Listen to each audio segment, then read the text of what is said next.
They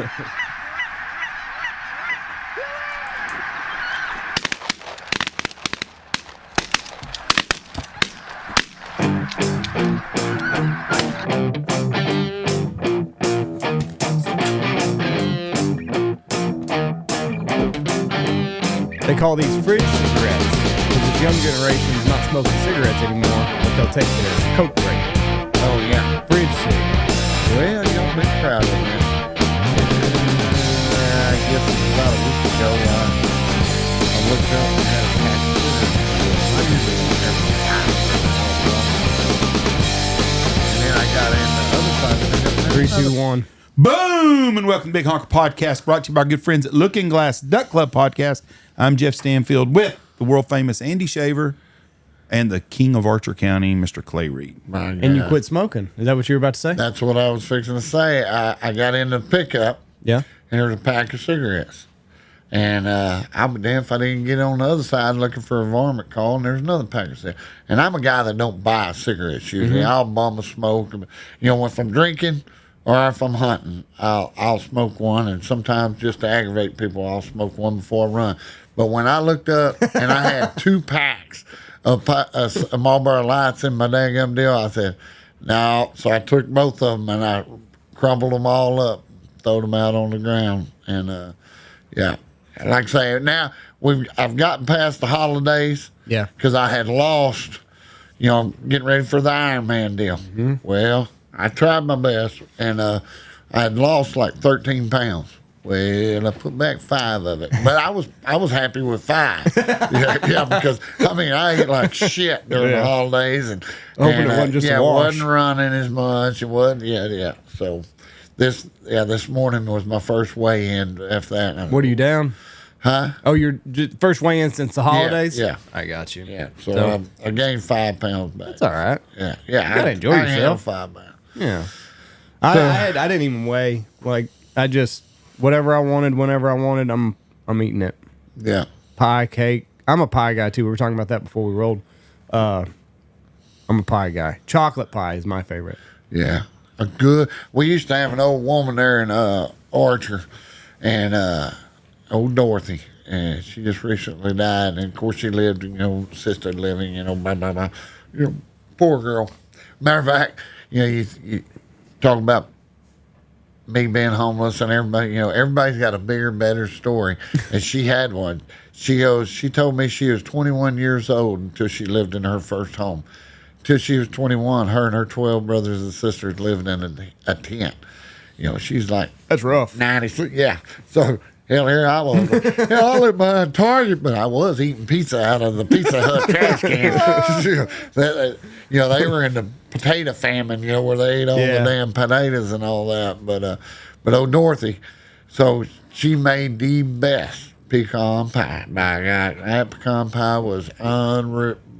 And so every time I'd see her, she'd bring me a pie because she knew it was $20 every time she said I'd give her $20 every time, whether I needed one or not. and I like say halftime, I'm trying to get in shape. I needed like a whole head. So my kids usually got them a pecan pie. But, Good pecan pie is hard to beat. Ooh, good ones are. Yeah. And same with the buttermilk pie. Yeah, buttermilk pies. We got a lady in town that makes a good buttermilk pie. That's my wife's favorite. So birthdays and stuff like that, she always makes her a buttermilk pie. What pisses me off is 90% of my life I wouldn't even try a buttermilk pie. Oh, really? It sounded nasty, didn't it? Sounds kind of gross. Buttermilk? Yeah. I don't like milk anyway. Yeah. And I was like, a buttermilk? Hey, ain't no damn butter. And then one day, I think I was drunk, come home, and I ate some of that. That's the best son of a bitch. Just a custard. I'm a buttermilk. Well, I didn't know what the hell it was. It said buttermilk. I thought it was buttermilk. Yeah. Yeah. They are good. It's just not one of my... The chocolate pie. We have a lady in town that makes chocolate pies, and she makes a German chocolate pie. But I don't... And coconut doesn't bother me. But the chocolate that she does, it is different than a regular chocolate pie. Yeah, it's good. I love it. It's got a little sour taste to it, kind of, the chocolate. Oh, it's good. It is freaking awesome. My son, he's got him a new fiance, old Jake Snake. He's got a German girl he's fixing to marry named Annie, and she's really cool. Working some gun. She'd come out today, work for me, and working, little old gal.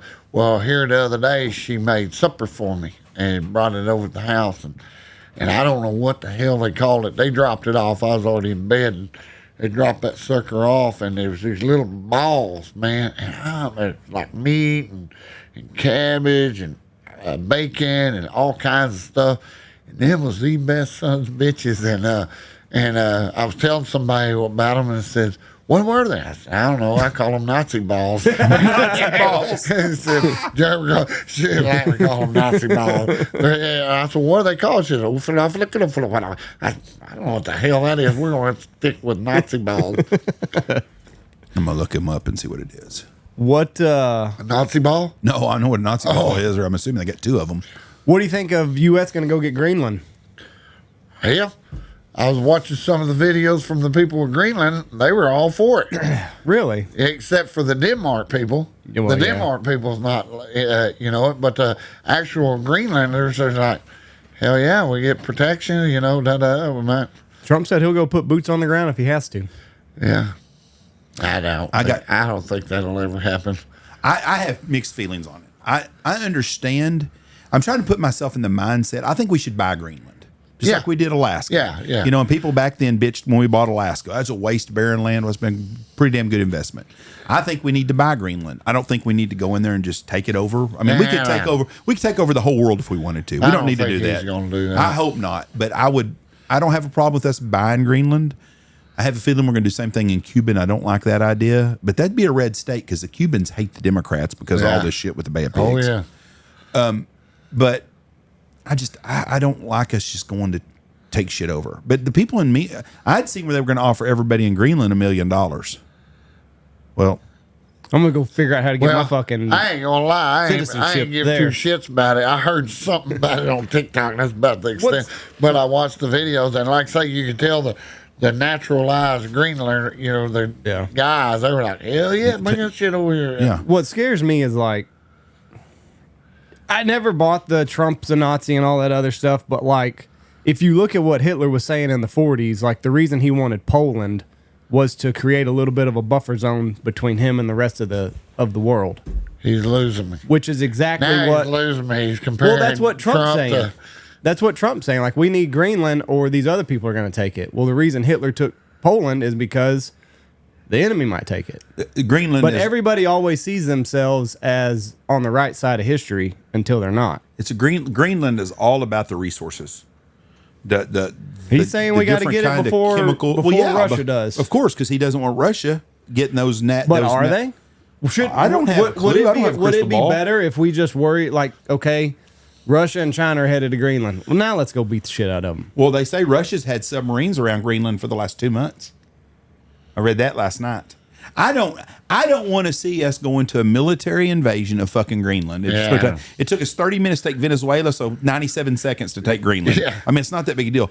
I would like to see us purchase the damn thing and buy the damn thing and offer them fucking money because we're giving them to Somalian daycares. Might as well buy something for it.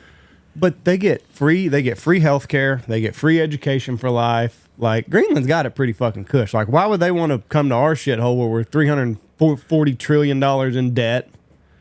I mean, for a military? That's our big selling point. What do you think's going to happen if Russia goes over there? Is Russia going over there? I don't know if they are not, but if they do, But that's what we're being told. If you had to either join the United States, Russia, or China, which one are you joining? Is Greenland NATO? Like, I don't understand all this shit. Greenland's under Denmark's rule, supposedly, and Denmark's part of NATO. And the NATO folks have come out now and said, if the United States takes Greenland over, then the whole NATO is going to come after the U.S. Well, that'll take 1 minute and 14 seconds. Who all's in NATO, though? It don't matter. The United States is NATO. It's kind of like the UN. The United Nations is the United States, because if we take out, there's no money there and nothing else. All I know is y'all went way over my head. I'm still trying to figure out if Dolly Parton's tits are real. They're fake. Yeah. No, they're real. They're real. Yeah. No, they're The original ones were. I don't know what they are now. Back in the 70s, they were real, I think. I don't know now. She was a smoke show back in the day. Oh, man. Yeah, Like, way. before all the plastic and I realize nobody wants to get old and all that other shit, but like, Did y'all you watch see her that? in Steel Magnolia, she's hot. Oh, yeah. Well, I watched her in a lot more. Best Little Whorehouse in Texas. I've never 9 seen to that 5. movie. Yeah, a 9 to 5. I Yeah. hadn't seen either one of those. Yeah. Before my time. Yeah, way before your Have time. you seen Hunting Wives on Netflix? Oh yeah. You watched it? Oh yeah. I just finished it last I watched night. it a couple of times with the Chinese eyes. What the guy? What the guy? What got me is when she was pegging her cop husband. Now I had to fast forward past that bullshit. I guess I've not seen this show, and it don't sound like I want to watch it then. So I had last Thursday off. The guy, what's funny is the guides out here, they're all 20-something years old or whatever. They're talking about hunting wives. Well, I'm like, I ain't watching that bullshit. And they're like, no, you need to watch it. So I had last Thursday off. My wife and I watched 2 episodes Wednesday night, and then we watched a couple episodes Thursday night, and we finally finished it last night. But Yeah. lots Poor of boy porn. yeah, it's basically just porn with a good. The last 4 episodes had me though. Like I was like, I got to figure out who the fuck killed this poor girl. Yeah, that's me and my wife. We kind of got addicted to try to figure. No, I think it's that boy. I don't think it's it. Yeah. We were back and forth. I don't know. Yeah. It was kind of a good little murder mystery. I liked it. And then I guess they got season 2 coming out in Now, 26. I wouldn't have watched it for the acting ability. 'Cause No. there were some pretty piss poor. Oh, that was the first thing my wife said, and she's kind of she can be a critique every once. Like when we're first getting into shows, she critiques it. She's like, "Boy, they're really hammering this fucking Texas accent home, aren't they?" Yeah. I'm like, yeah, it's a little hokey, but So what's it about? small town in Texas, and you got all these like trophy wives, and then teenage cheerleader is murdered in town, and then, I mean, that's kind of the premise Like a of murder it. mystery. It's a murder mystery drama. with a lot of lesbian sex. What's and the hunting part of it then? they boar hunt one time in one episode. That's Yeah. the whole thing. Yeah. Okay. That's what hunting wives. I was like, Kind of like Yeah. Desperate Housewives meets a murder mystery, and And you had, and what's Lots of nudity. funny is they kind of make fun of conservatives. Yeah. Because they got a poke a liberal little gal moved to town, Yeah. one of the wives, and then she winds up going to the dark side of conservative. yeah, family wives. from Harvard. You know, They're pretty they much move in. making fun of us. Yeah. fuck them yeah, some yeah. bitches. It's a good show. You need to Well, watch they it. make You'll up like it. for it when they start doing this. Yeah, they start- pulling. And they do that fast. Wait a minute. lot of nudity in it then. Lots of lesbian sex. Yeah. It was- Lots of scissoring. Yeah, carpet munching deluxe. Yeah, I'm telling you. But the last 3 or 4 episodes, I was like, "Fuck, we got to." You know a series that I never watched until now and is Game of Thrones. I Finally watched that. And They say boy, it's really good. I've never seen it. that Daenerys bitch, boy, I fell in love with her. Yeah, I had to buy Kelly a blonde wig. Yeah, and I was going to dress up like the old Samson guy or whatever the hell, big son gun. And he got killed off real quick. He did. Did you like the Game of Thrones? Oh, yeah. I've heard it's really good. Yeah, it was. Yeah, it was. Yeah, it took me a minute, but it was really good. It's like one of the highest acclaimed shows there is, isn't it? Of all times, a series. What's the other show that I was making fun of? And somebody says Avatar. I haven't seen I it. haven't seen it at all. Don't know if I, I will watched watch it. the first one. Was it good? Yeah, So everybody says it was. And I just very, very. How in the hell I'd did you have get never- caught into that? My grandkids. Okay. Yeah, I'd have never in my whole life thought that I'd be. But when you got 68, actually, I think the first one is when I had my kids. Mm-hmm. Yeah, my kids were young. Yeah, You we can were- watch shit you never planned on watching. When you Oh got kids. yeah, and then you go. Next thing you know, man, this is really good. You go watch out behind you. Yeah. Harry Potter was that way with my kids. I Never was watched that never into before. Harry Potter. I never read the books, never cared to watch the movies. I thought it was silly and all this other stuff. And then my kids started reading it. And then my kids started watching it. And I was the same way. I was kind of like, motherfucker. It's a good show. Been missing Good out all series. these years. Yeah. It is really good. The series. only Harry Potter thing that I ever watched in my life was a Saturday Night Live skit where it was the greatest ever. They had, God dang, what was that redheaded gal that went off the. Oh, Kathy Griffin. No, good looking. This Oh, is, never God dog, what the hell's her name? Well, anyway. Nikki Hilton. No. Thinking of a She good-looking went off redhead. deep end. Now she's come back. Lois. Lindsay Lohan. Lindsay Lohan. Yeah, she They was had hot. her on there, and what was funny is they had all the boys and Lohan had went to summer camp. She was the girl in Harry Potter. Well, then she comes back. Now she's got tits, and then she's got that same old costume, you know, with them titties sticking out. And they're like, "Hey, what happened while you was gone? There's something happened when you was gone." Yeah, I had them on spell. So that's the only Harry Potter thing I've ever. My brother's not a real funny person. Like when he says stuff, he very seldom says anything witty. Is that fair to say, Tony? We had a girl down the street from us, and we had a community pool, and everybody was swimming. Well, she comes to the pool one day, and all of a sudden she's got tits. And Tony goes, damn, we can see what she got for Christmas. I thought, that's the only thing I ever said, Tony, that was funny, but it was true. Yeah. Yeah, that's about the extent of my Greenland knowledge. Yeah. Dolly Parton's tits. Yeah, Dolly Parton's tits. So will you be doing the rabbit call this weekend? Well, I will be doing the rabbit call. Yeah, man. I mean, they were wearing my ass out on that. They said something on. I guess it was on here, and I was talking about, man, I just play the fucking rabbit. You know, Right. Yeah, Play the rabbit. It ain't. It's checkers, not chess, and everybody wants to make it. So now on every other TikTok is, I just play the fucking rabbit. That's the sound. You know, they'll show somebody calling up a cow. I just play the fucking rabbit. Call. Yeah, just play the fucking rabbit. Like I've never in my lifetime used a goddamn vocalization. Yeah. What is the call? The rabbit call. Is that the call to use at any time? Well, hell yeah. Because we have rabbits everywhere. Well, there ain't a fucking rabbit alive, a cow alive that is scared of a rabbit. Of course. You know, a rabbit. But there's sometimes parts of the year where cow vocalization, and you can use it all the time, but sometimes when you do it, say I hit a howl, that pussy ass cow over there says, fuck that, that's probably Big John. I'm going the other way. Big John. But right now is a good time for vocalization because they're mating. They're starting to spot. The cows starting to spot. Boy, like this weekend, I had a Tony Tebby diaphragm call that I was using, and shit, I hit a howl, one little old howl with that diaphragm, and then I went to a kind of a whimpers, and good Lord, here comes 5 of them so fast, and poor Kelly Jean. You know, Kelly Jean hunted that contest with me this weekend, and you know, she's rookie at the cow hunting. She's went with me a couple times, but she's down there at the bottom, and I'm up on the high point. She's got the shotgun, I got the rifle, and here comes 5 as fast as they could fucking burn their ass to it. And they're going right to Kelly, and I can see Kelly over there, and she's going, whoop. Oh, shit, I got 5 bullets, I got to kill her. But luckily actually, I was wanting them to go to her because she could bam, bam, bam. And anyway, they veered off and come to me, and I shot the one in the number 2 cow because the number 1 cow would come in close and come to her. I was wanting her to get it when I shoot number 2. Well, I shot number 2, shot number 1 run off. I shot him running, and then they're scattered way the hell out there, and I got one to kind of slow down at 300, and he stopped.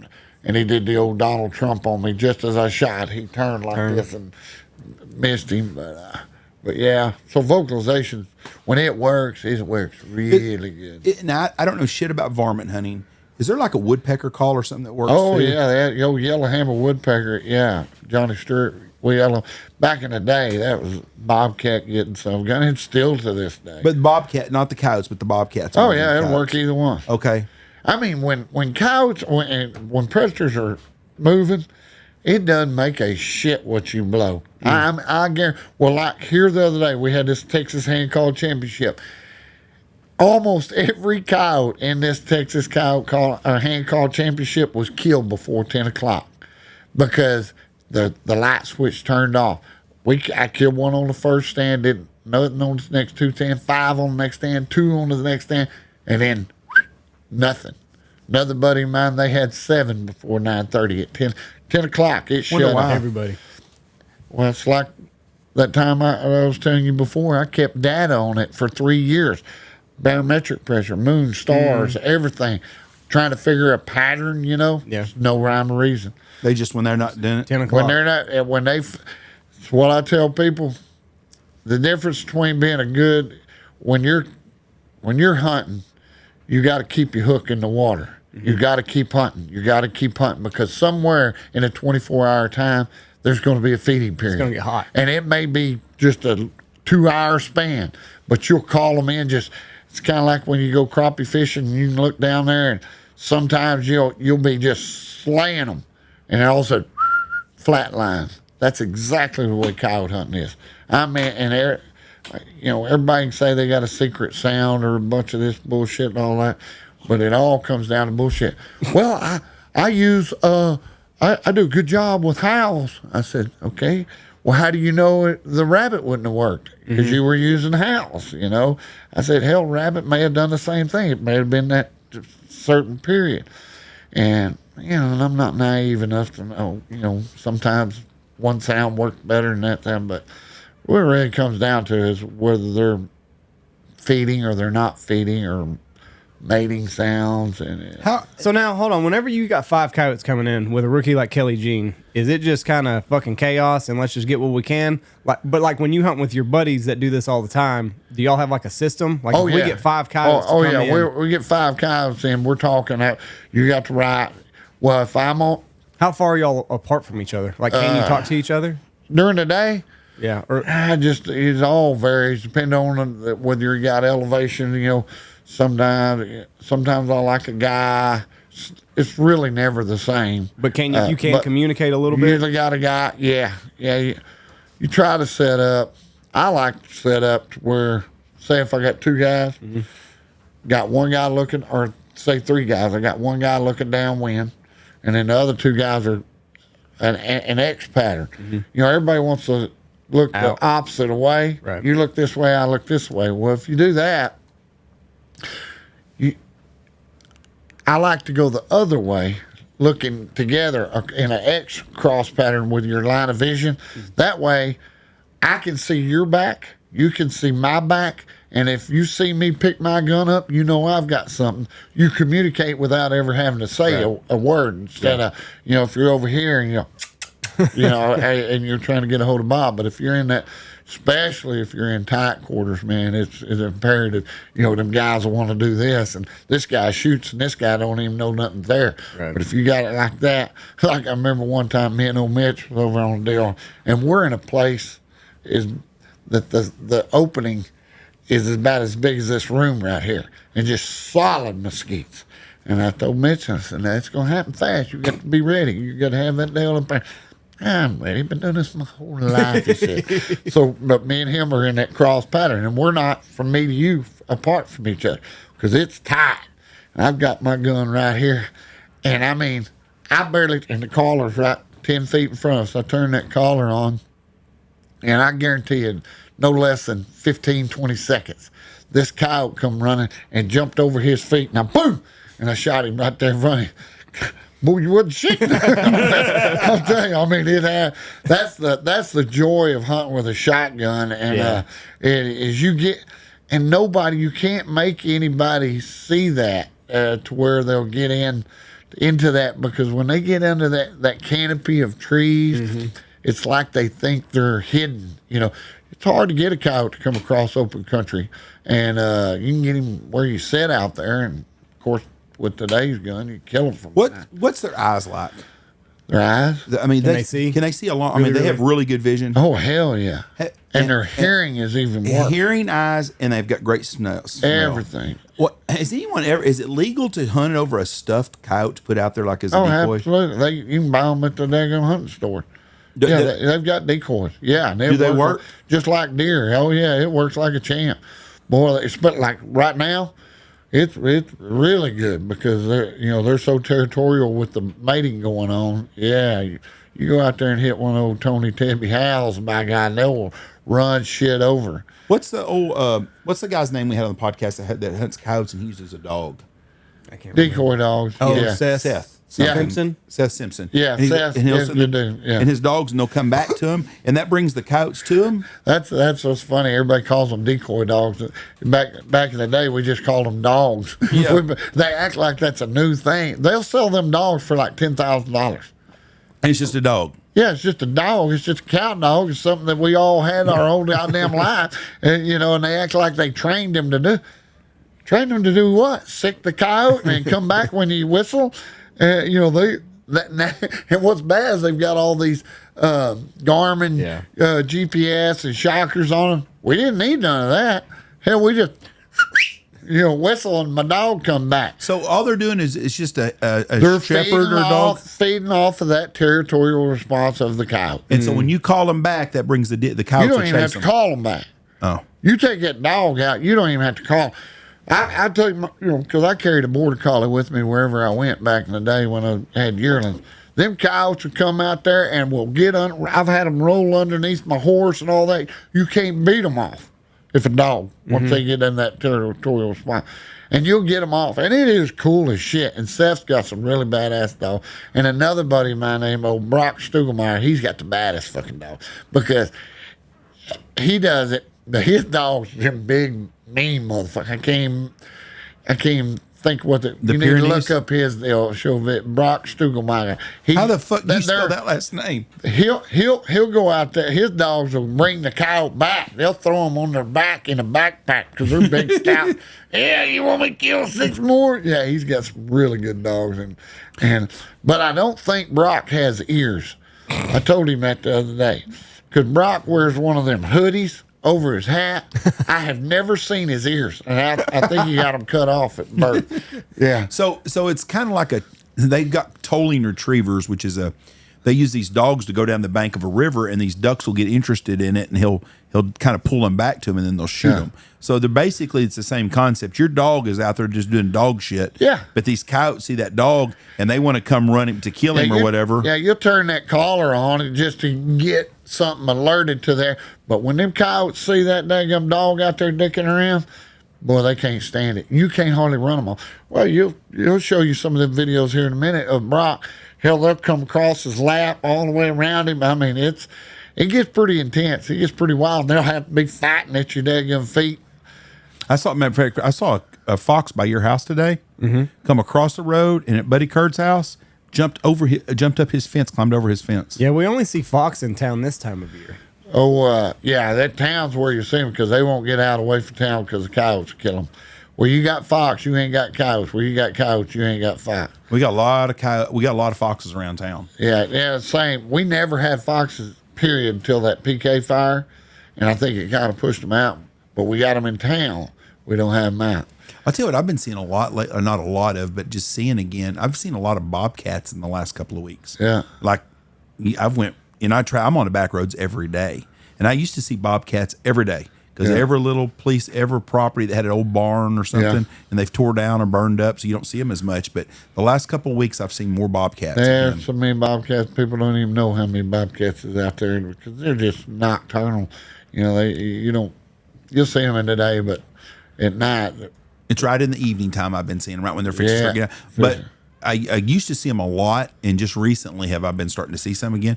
But same with pigs. We've had a wet spring and summer, and the pigs had a big crop. I'm seeing more pigs again, too. Oh, my God. We've been wearing them out. And it's weird how they'll come and go. We'll have them buggers, but, hell, like that one field I went out there the other night, there's probably 200 on it. We've been trying to go every night. What little wheat I got, I'm trying to save. But the deer are all in the ditches here because there's no. Oh, God. I have never seen so many deer in my life as on my wheat field. My little bit of wheat I got. It's the only green we got. See, y'all got tenfold more rain than I have. Really? Everybody around me has got more. Archer City got 2 inches. I got 1/10 on that one deal. Now, the other day, I got 3/10. That's the most rain I've had since August 1st. I'm in a little circle on that place I run. Mm-hmm. Hell, over there at KMA, I got a wheat field up there.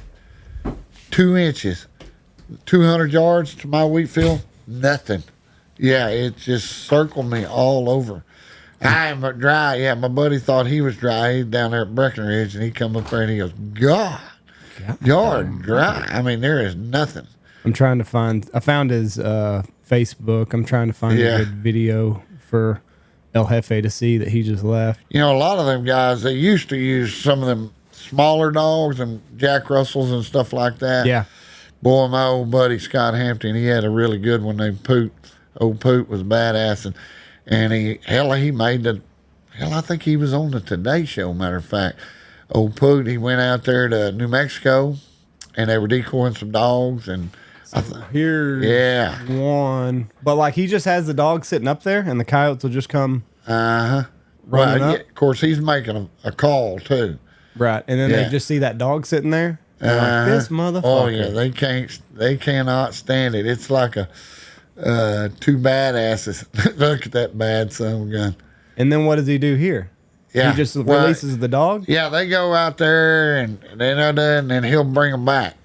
He'll coat them with his little old deal, and they'll come back. But What kind that of dog video is there, that? and I think they go out there and I think there's 7 of them, and they wind up.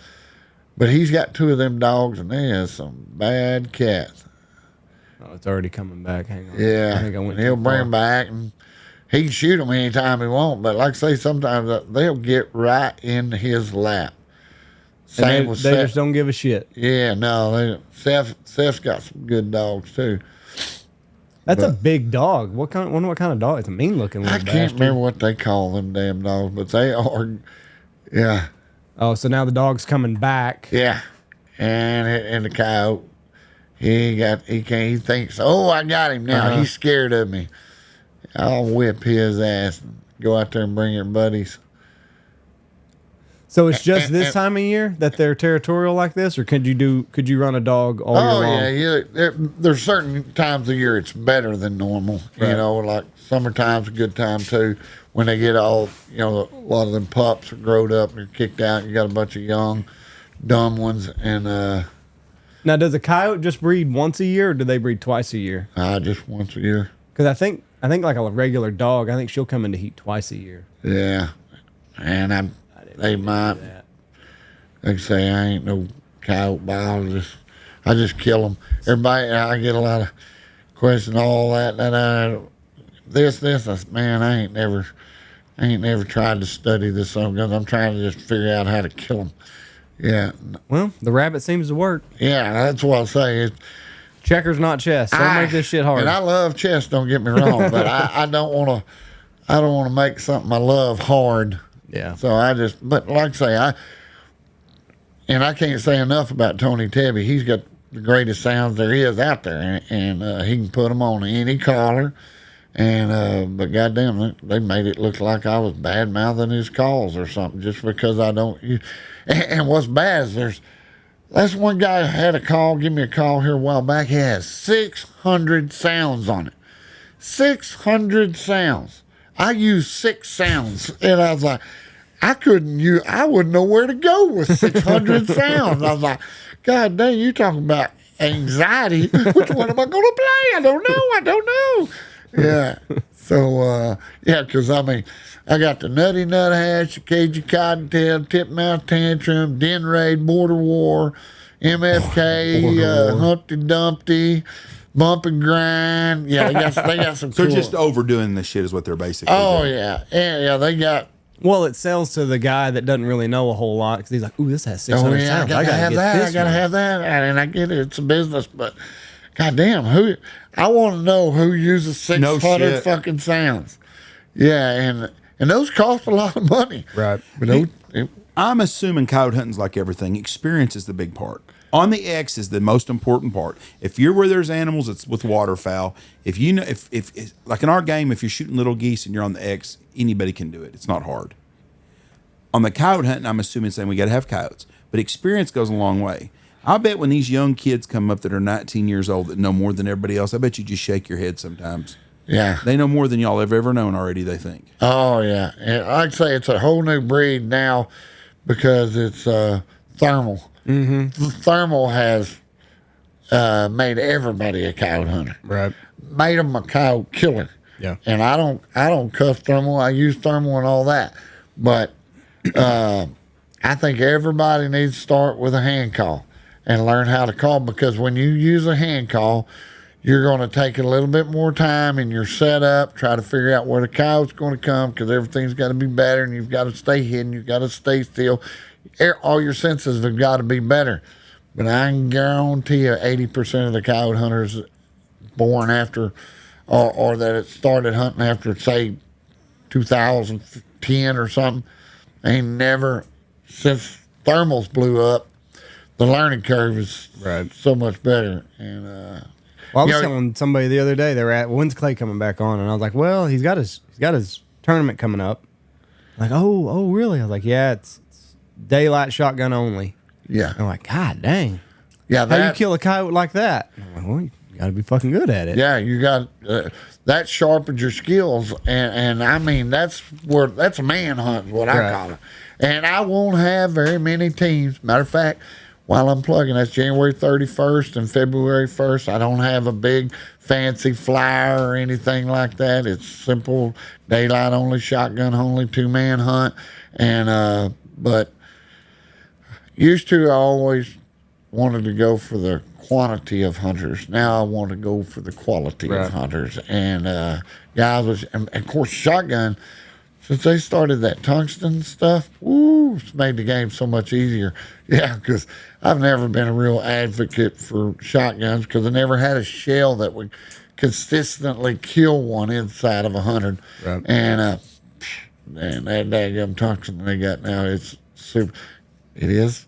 Yeah, expensive. It's like $10 a shell. And Kelly shot that coyote this weekend 5 times, the old zombie double tap method. And I was going, every time she shot, I could hear cha-ching, cha-ching.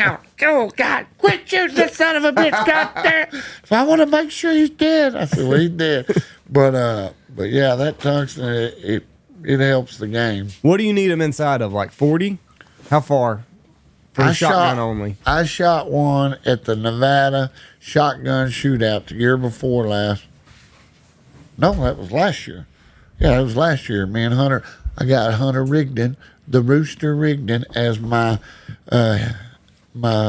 witness because he was standing right there. Had a coyote come in downwind, and we were trying to work him in. He finally winded us. Hunter shot at him 3 times. And then I couldn't shoot until he got clear of Hunter. And he kept moving left to right, and he come out there, and boom, I missed, and I was behind him. Boom, I missed, I was behind him. Boom, I rolled him at 184 yards. Wow, I didn't even think shotgun shoot that far. I never dreamed it would. But I had the shells, and I was going to keep firing until he quit. And goddamn old Hunter goes, God damn, that's fucking 200 yards. And I said, I don't know, but we fixing to step it out. There's 184 big steps. And then another guy in that hunt, Riley Simmons. What kind of shells were you shooting? Those tungstens? Yeah, tungsten. Well, that's that. Okay. Yeah, and that was an Apex Predator, that shell. And but now I shoot one called Faded Ravens. They're out of Killeen. They're pretty good, but and I shot 7 coyotes past 100 in that contest. I thought it had to be like inside of 50. Somebody, I got a cardboard cutout of a coyote, you know, and that guy patterned it at 100 yards. Because if it ain't got fur on it, I ain't shooting the son of a bitch. Yeah. You know, they said, what are you patterning at? That motherfucker's got $10. I pattern them on what I'm shooting. But you ain't shooting 10 times to practice. If it ain't got fur on it, it ain't shooting. So, but he had a life-size cutout of a coyote on a piece of cardboard paper on there. And, I think there's 44 BBs and 22 of them hit the target at 100 yards. Hit the coyote. Yeah. So... But at 184 yards, it broke both his front feet and his bottom jaw. So what's going on with the big? When's the big San Angelo contest? Is that this weekend? This or next weekend. This weekend here, and that's the biggest money payout one in the country, right? Oh yeah, and that's going to pay $50,000, $60,000, $70,000 for the big bobcat. Yeah, it'll pay over total money. It'll pay like $150,000. So people are going to be all over hunting this stuff, doing this thing. Are you starting to see more and more people wanting to do the daytime hunts like you're doing? Or more people still wanting to do this 24 hours? Or is that a 48-hour trip? No, it's 24 hours. Yeah, because daytime's harder. Yeah. I know guys that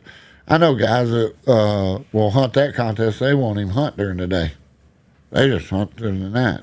Because in San Angelo, you just got to kill 5 coyotes and 1 big cat. And so... And it goes off weight? Everybody, yeah. Biggest bobcat. And they've started paying more places. And luckily, matter of fact, this year I've never been a weight contest guy, but 50,000 is 50,000. But we never had the cats that could compete up in North Texas that they can in South Texas. Well, for the last 15 years, they have been eradicating bobcats in South Texas. So the weights have dropped down.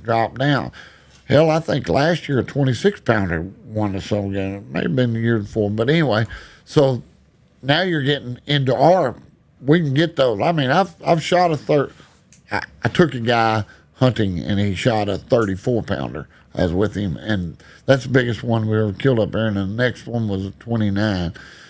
29, 25, 30 to 25, we can compete. So the next two, not this weekend, because this weekend we got a new contest called Range County Hunt out of East Texas over at Emory, Texas. I've never even heard of the son of a bitch.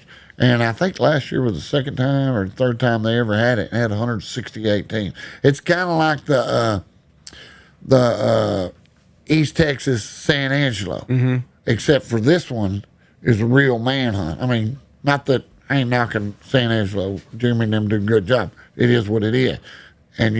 But Range County is a point system. The old-fashioned, get 150 for bobcat and 100 points for coyote.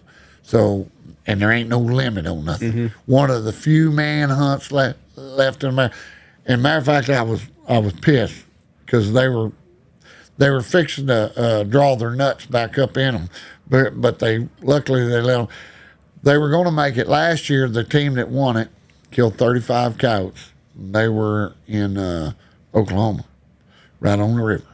Well, then we got second with 29 coyotes, right, from Wichita Falls. Well, then they come up with this deal. I caught wind that they were going to put boundaries on it. Nobody north of the Red River and nobody west of goddamn I-35. What? The only team that wanted north of the Red River was the one, and the only ones that got second was us. So basically, they're trying to get. Yeah. So that never gives a good look. And boy, of course, Charlie, the guy that puts it on, is a great guy. And we talked about it. And I said, he goes, well, everybody gets mad about these West Texas guys. I said, you didn't have not one single West Texas team in that. He goes, well, you guys, I said, I'm an hour and a half from fucking Fort Worth. That ain't West Texas. And he said, goddamn. I said, you can't do that. You got the only manhunt left in America. Right. If it ain't broke, don't fix it, man. Yeah. And so luckily he did. And of course they changed, made some change. I asked him, I said, you need to make it a calling contest, and you need to make it, you can't hunt off a dead pile. You can't bait stuff in, because he didn't have those two rules in there. And I said, but the deal was, they were bitching about us, but hell, I think there was 5 teams that were from East Texas that were within one animal of us. And then it was a very competitive hunt, and the best ran hunt I've ever seen in my life. And I've been to a bunch of them from coast to coast. Them guys down there at Emory, they got a team. When we pulled up there, they had 168 teams, and I think 113 made it back to the weigh-in. That's a lot of people when you got 3 to 4 man team. We pulled up at some of this. We're gonna be here all day, son. But no, sir. They've got valet or door or car guys that check your car. How many you got? And you had the Winter Circle parking lot, and you had the bitch parking lot over there. And so we pull up there, and that thing, they ask you how many you got. Oh, you get over here on the front row. And but hell, they pay money for the big tom, the female cat, and pay all kinds on these weights. Well, when you do that, you got to weigh a lot of animals, right? Oh, didn't bother them. They had a big skid steer with like 5 guys in the tablet and over there, and they weigh them right out of your goddamn pickup, going right down that deal. And I mean, we were in and out of there in about an hour.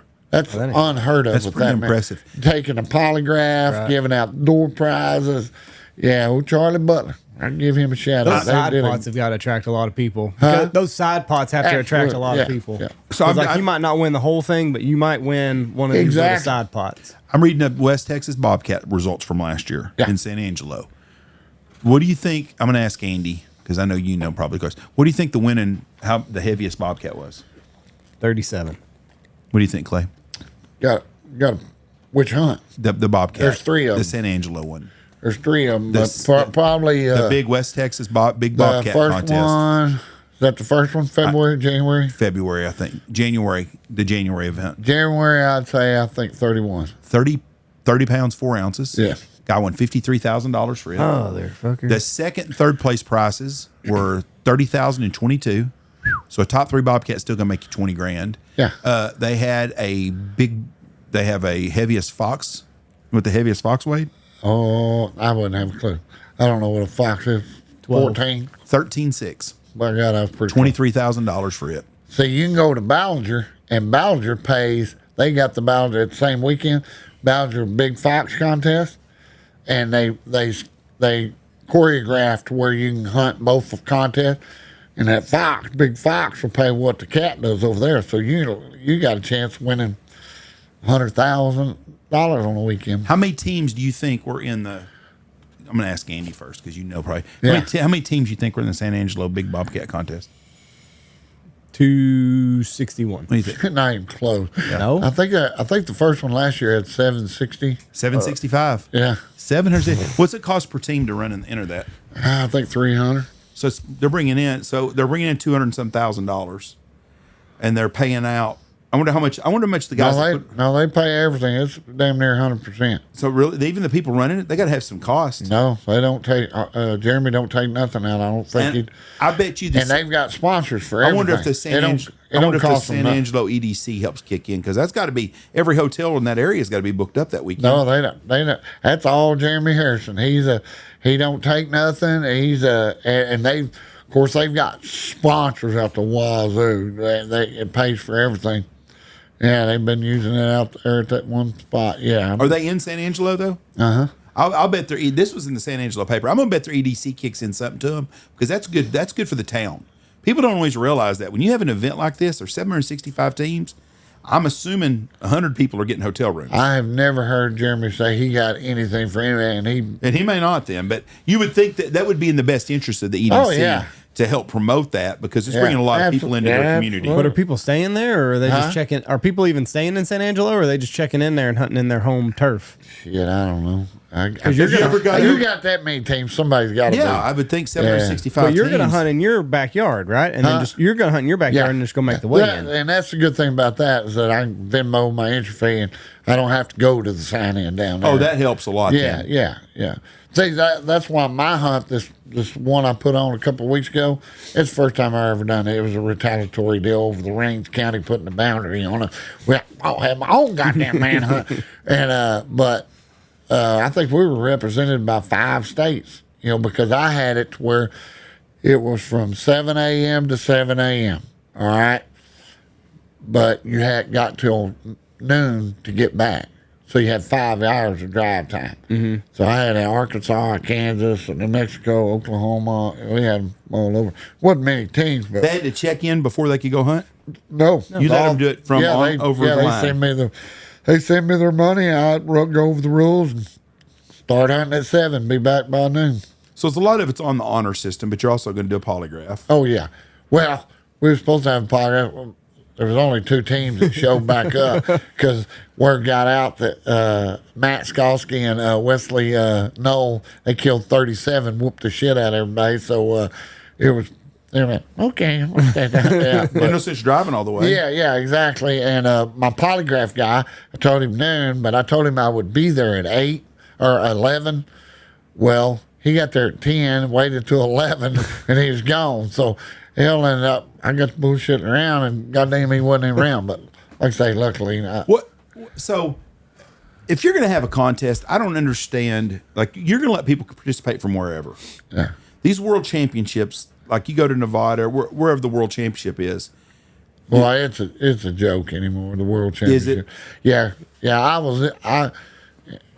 And I hate to say it, I was probably a catalyst for the end of the real world. Really, I wasn't, but I was one of the few guys that would call bullshit on it.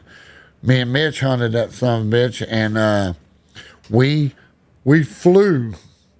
That was when I flew to Salt Lake City, Utah, and flew back here and hunted. We were betting that we could kill more in one day here with familiar territory, as opposed to hunting blind up there.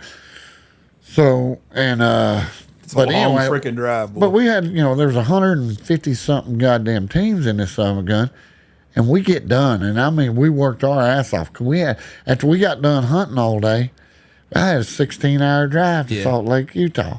So I drove all goddamn night, get up there, and then we go to the weigh-in. It's like I had no sleep, and I'm dying. And we wind up getting second. And my Texas buddies, they're the ones that won it. using my own advice. Yeah, yeah, because my buddy, my mouth has cost me a lot of championship, but I don't care if you beat me, I want you to beat me at your best. Yeah. I've never. Oh, I got a secret sound. I want to tell you that. I've never been that guy, but Nathan Spencer, he called me and was bullshit, and he said well, where y'all hunting? I said, we're hunting back in Texas. He goes, you can't hunt in Texas. Yeah. He says, God damn, that's like 16, 17 hour drive. I said, yeah. It's either you want to be the champion or you don't want to be champion. And I said, where are you hunting, Nathan? He goes, Idaho.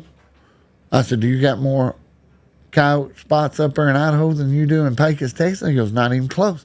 I said, why the fuck would you go to Idaho?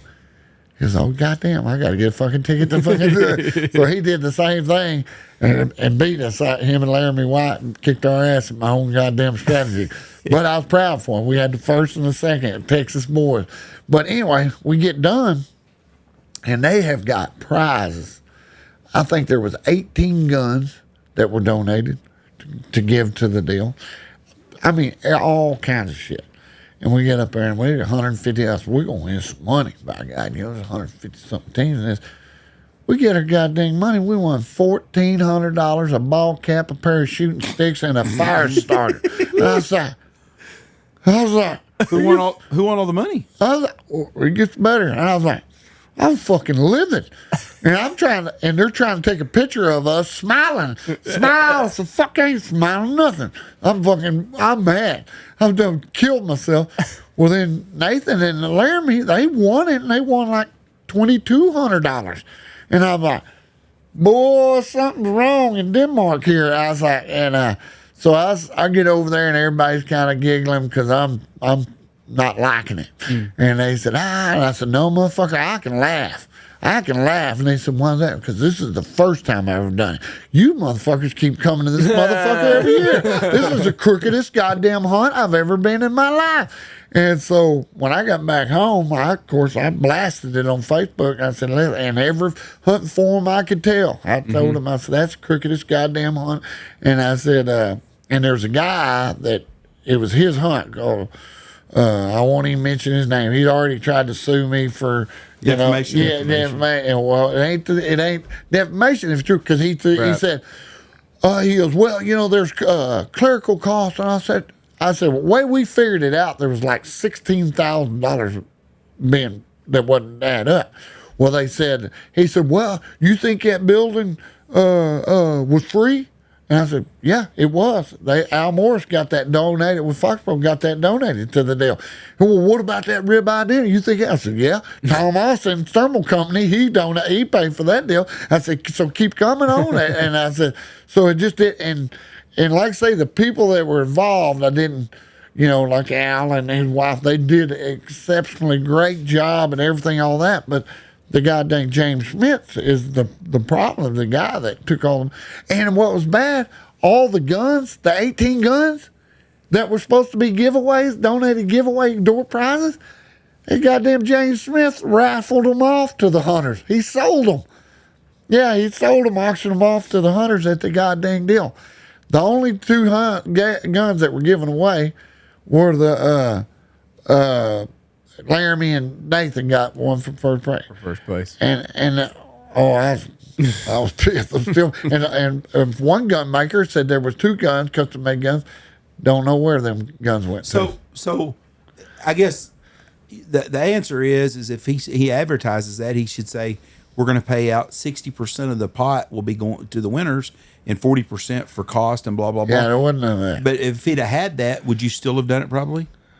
No. Well, I mean, there's got to be some cost for these people that put this on. That's a lot of work. You put them on, yeah. and like if you got 10% for your time and your effort, I don't think somebody'd have a problem with that.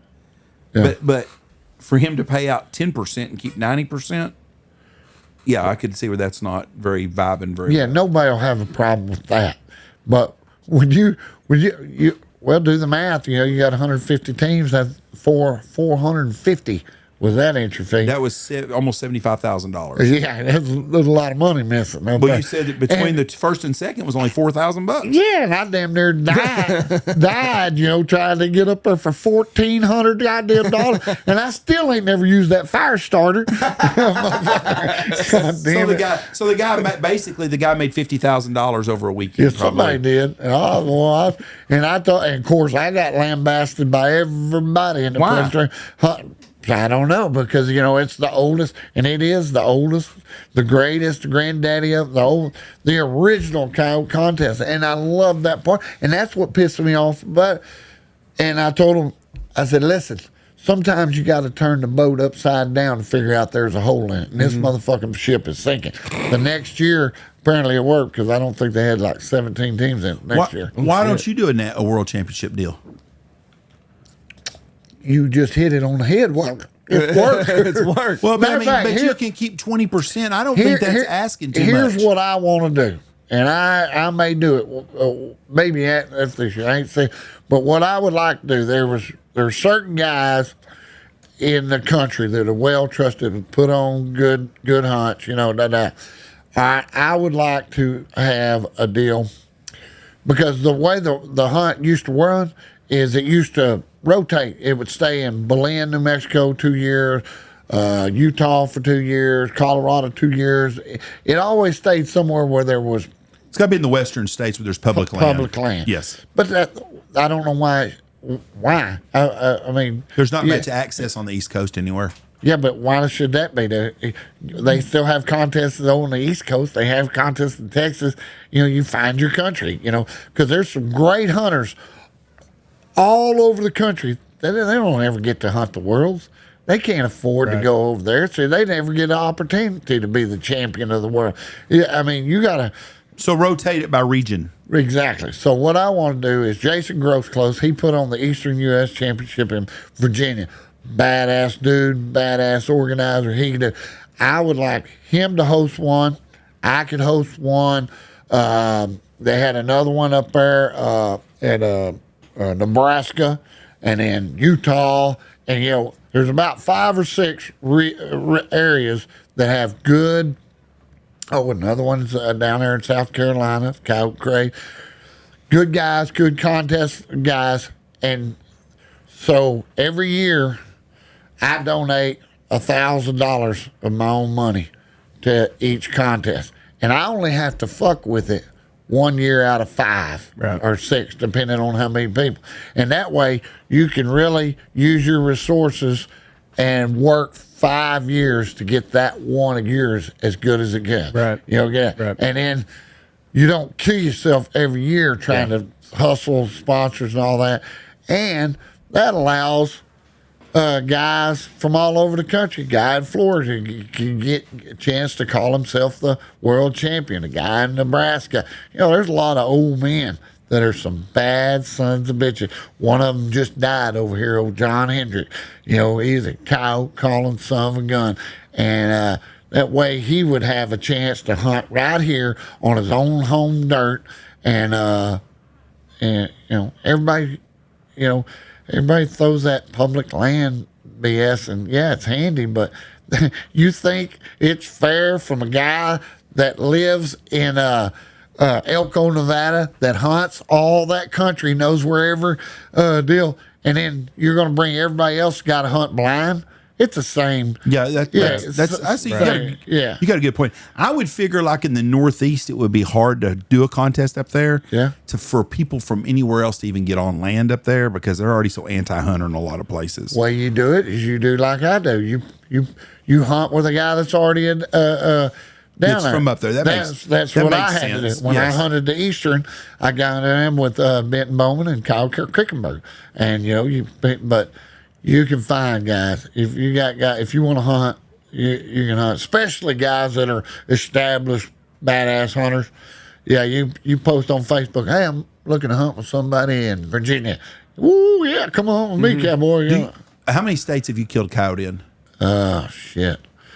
I'm trying to get them all, but like I said, I got Florida, Georgia, Mississippi, Tennessee, Illinois, Oklahoma. You hadn't shot a coyote in Oklahoma? Yeah, that's what I'm talking about. Oh, I thought you were listing off states you No. Which states? So you there's not. You still got a long way to go to get all the yeah. states. Okay, I got all I the- thought you was going the ones you hadn't killed one in. Yeah. I was No, like, no. fuck, I can take fiction Oklahoma real quick. That'd be pretty easy. No, I got tonight. all the western states except for Montana, North Dakota, South Dakota. Those ought to be easy ones if you. Yeah, matter of fact, I got an old buddy, Ryan Rotier, up there in Buffalo, South Dakota.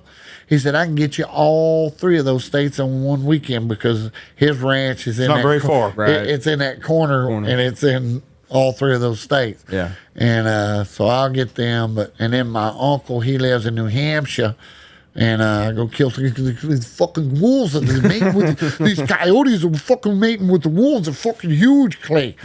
Yeah, and got a friend of mine. And that's a good thing about knowing everybody. Yeah, good thing about being on this podcast. It's opened up a lot of doors for me because you get known, you know, Everywhere. Yeah. What? Northeast ought to be pretty easy because those states are pretty small. Yeah. You should be able to just. You kinda just like don't that have in the South density Dakota. of coyotes.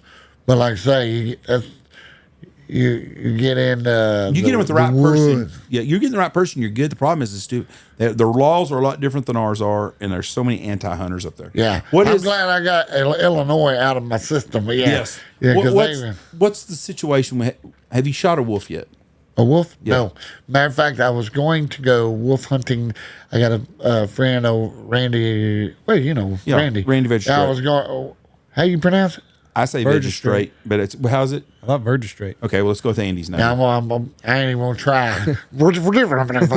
And anyway, Old son's what you he's call got a him. place up there, and it. He's in it was Saskatchewan, ju- isn't he? Yeah, it was just Ontario. No, he's in Ontario. Yeah, That's- Ontario. Boy, it's beautiful Yeah. up there.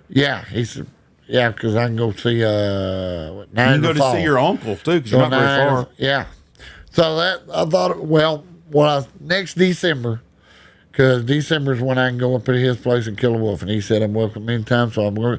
But then my other buddy Benton, he's got the place in Virginia's covered up with bears. And I said, I ain't going up there and kill no motherfucking little black bear, that motherfucking little bitty panda bear looking something.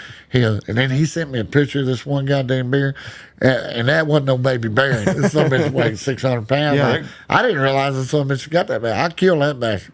So I thought next year, because the season's about the same, I go up there to either go to Randy's first and then drop down to Virginia and then do one of the two. I come home with a whole load of goddamn wolves and bears.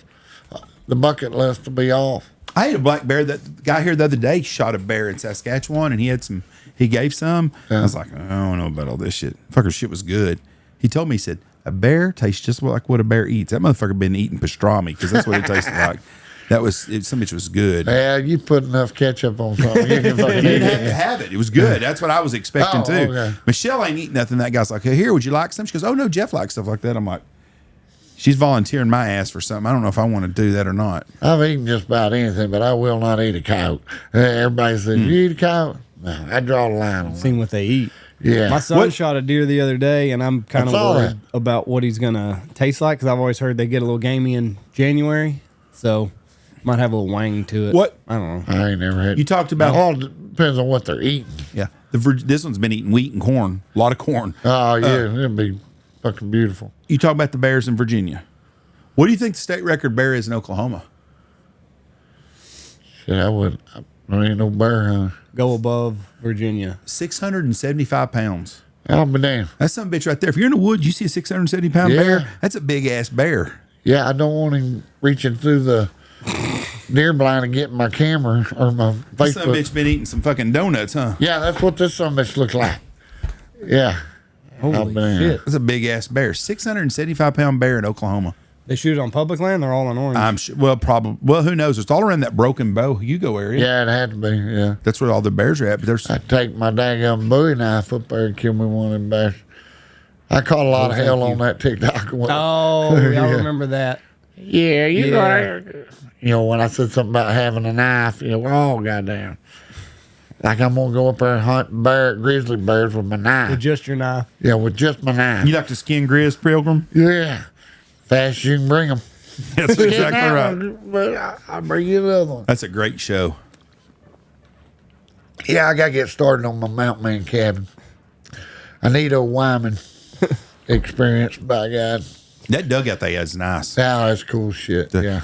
Silver's $85 an ounce now today. She just keeps going. God dang, y'all getting rich on that shit. We ain't getting I rich didn't buy because I don't have enough. enough of it. I bought $1,000 worth. So when it was like, I guess I've doubled my money. It's probably worth $3,000 now. But it ain't much. I mean, you're not gonna fucking get rich They off said that shit. they a guy sent me a deal yesterday and said that they say silver is going to go to $500 or $600 an ounce. That's what my brother. No, $750 an ounce. What they said, because I've got some 10-ounce bars that I bought a long time ago. Yeah. Them motherfuckers get up to $7,500 a bar. Those are going to be the property of someone else. Because I'm like Clay Reid, you can't take that shit with you. Yeah. That's me. It won't last very long. I got in my house. Shit, I can buy this, man. I just buy. You see my new truck when we get out of here. You gotta go buy. I bought that new truck. It was shiny. It was so nice. And we hunted it this weekend. Just an old truck now, huh? Oh, it looked. Somebody. I posted a picture on it and said, "Oh my God, it looks like you ran through a barbed wire fence and then come back and run through it again." Yeah, just. Yeah, got mud and cow blood all over it. And I said, that's what we do. You bought it as a truck. Huh? You bought a truck. That's what you use it for. It's like a gun. That's right. I get my guns, I shoot them, and they're like, I can't believe you're shooting that gun. Yeah. That's what do you think I bought it for? One of Jeff's dogs got out here. I had a kennel in the back of my truck. We were doing a podcast out here, and one of Jeff's dogs got out. And I guess smelled that kennel, clawed the fuck out of my truck from the passenger side tail light to the passenger side mirror. That motherfucker was jumping up and down and just clawing the fuck out of my Saturday night pickup. That is not my. I've got a work pickup, and that motherfucker ain't it. Yeah, I bet Mama was happy with that. That'd be like that buddy of mine that got divorced because of that. He come up there. Hell, he just got thrown in jail the other day. Matter of fact, but he come up there. He's gonna borrow a horse up tomorrow. And I said, yeah. I said, make sure you park that car on the other side of the cattle guard because them goddamn horses will chew on that son of a gun. He parks that son of a gun right there in front of my barn, and I got like 5 horses up there. And this is his wife's car, brand new, baby blue, metallic, shiny car. I come pull back up there at 11 o'clock. Of course, he jumped in with somebody else in the road. And when I come up there, they had chewed the windshield wipers off, and they had chewed the paint off all the hood of it. But what's worse is, they're used to coming up to my cake wagon and pawing at that deal, knocking it, and the cake will fall. They went all the way around that car, pawing at the sides of that car, destroyed that car. Oh, Brother Sean got divorced over that. Yeah, I would kill this dog if Jeff would let me. Yeah. Just take him out and use him as coyote bait. Just fucking the assassin. Well, like it's one of the lodge's dogs, I should say. It's not Jeff's personal dog. It's a pheasant dog that stays in the kennel. So like Jeff has no emotional attachment to this dog, so I could shoot it and Jeff wouldn't lose a wink of sleep. Do you even know the dog's name? Hoss. Have you ever touched Hoss? Yes. I think that's a lie. You've never scratched that dog behind his ears. Yeah, when Dad first got him here, I did. Oh, how long ago was that? 8 years ago. So you just killed Dad's last living dog he's got here? No, you wouldn't. Right between the eyes. I'd take him to the truck and let him look at it real quick, and then be in. You'd be like that anal bead dad, wouldn't you? That's right. I'd shoot the dog. Shit on my couch, you son of a bitch. I will. I still wear that story out. That's the greatest ever. I would have no problems at all. You need to call the dog assassin. That's my wife. So have you had anything really? Tell me a funny story, because you've got some funny stories. What have been going on in your world? You've had to do something, Clay. You've got too much shit always going on. Me? Yeah, you always got funny shit you've run into. Somebody doing something stupid.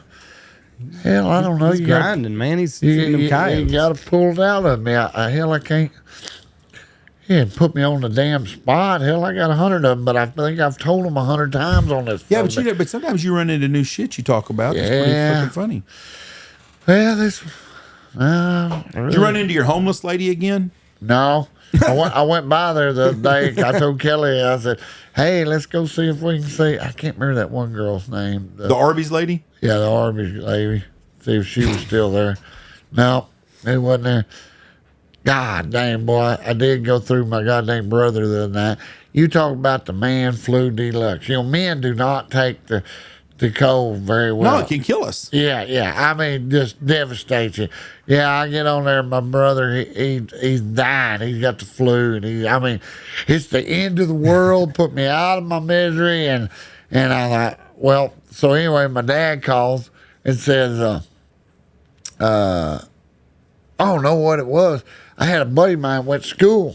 Said, hey, he sends me a message on Facebook. Says, hey, you need to come get your brother up here. He's down in the middle of Brook Street, flagging cars down, cussing everybody. And I was like, what? Lance? Yeah. I said, what? I said, I thought he was joking because I hadn't talked to this guy in forever. He just sent me a message. So I called my brother. And I sent him a text. I said, hey, or no, wait, I called my dad. That's what it was. I called my dad. I said, hey, you seen Lance? He said, yeah, I dropped him off to hospital a while ago. He's sicker than a dog, by God. And I said, well, I got a text message told him about that. And he goes, well, that may be him. Goddamn, he was goddamn pissed, and he was motherfucking this, and he was. But my dad's a liver transplant recipient, so he can't get sick. So I kicked him off, gave him $50 for a goddamn Uber, and said good luck. And so, well, then I tried to get hold of my brother, and I couldn't get hold of him. Finally answered my phone. I said, hey, are you alive? And he goes, fucking just barely got them fucking sick of the motherfucking. I said, what the hell? I said, well, so-and-so called and said you was fucking in the middle of, hell yeah, I woke up and I had two homeless guys. He had passed out in the middle of fucking 9th Street by this time. He said two homeless guys was dragging me out of the goddamn deal. And he said, fucking the old man, he just fucking left me. And I said, what? He goes, well, he was at the hospital. Yeah, with them cocksuckers, they threw me out of the fire. He got belligerent in there and they got mad and threw his ass out. So that's why. How'd you get home? He goes, I guess I fucking walked. He said, goddamn, I was fucking. And he said, I woke up one time, I was on the side of fucking 287 with fucking semis going, goddamn, what did you call me? Ah, fucking these motherfuckers. Where's he live at? He lives over there on Winthrop Road. That's a long ass walk from the damn hospital. Yeah, no shit. Especially when you're sicker than a dog. And that is a bad road to be walking on. So fucking goddamn. So we're so I take it and I said, well, hell, grab your shit. I said, all right, I'll come get you. You can come out here at the cabin. And that way I kind of take care of him and give you some. So I go pick him up, take him to the cabin. I mean, he's hacking. Oh, goddamn. Oh, God, I'm fucking dying. I'm dying. I said, goddamn you. And then he would be goddamn fucking hacking, and pull over. Goddamn, he'd pull over, and I'd go, goddamn. And I'm trying to be compassionate, and I want to say, girl, fucking sitting up. Pussy, goddamn. So anyway, I take him to the fucking cabin, take him and get him over to the cabin, get him a bunch of Gatorade. We got him messing, got him all in there, and kicked him out. And then I go to the house, and then by this time it's dark. So I go to the house, and I was sitting there, and I was watching football, and I just had that feeling. I better go check on this motherfucker. I had been gone goddamn 30 minutes. So I get down there.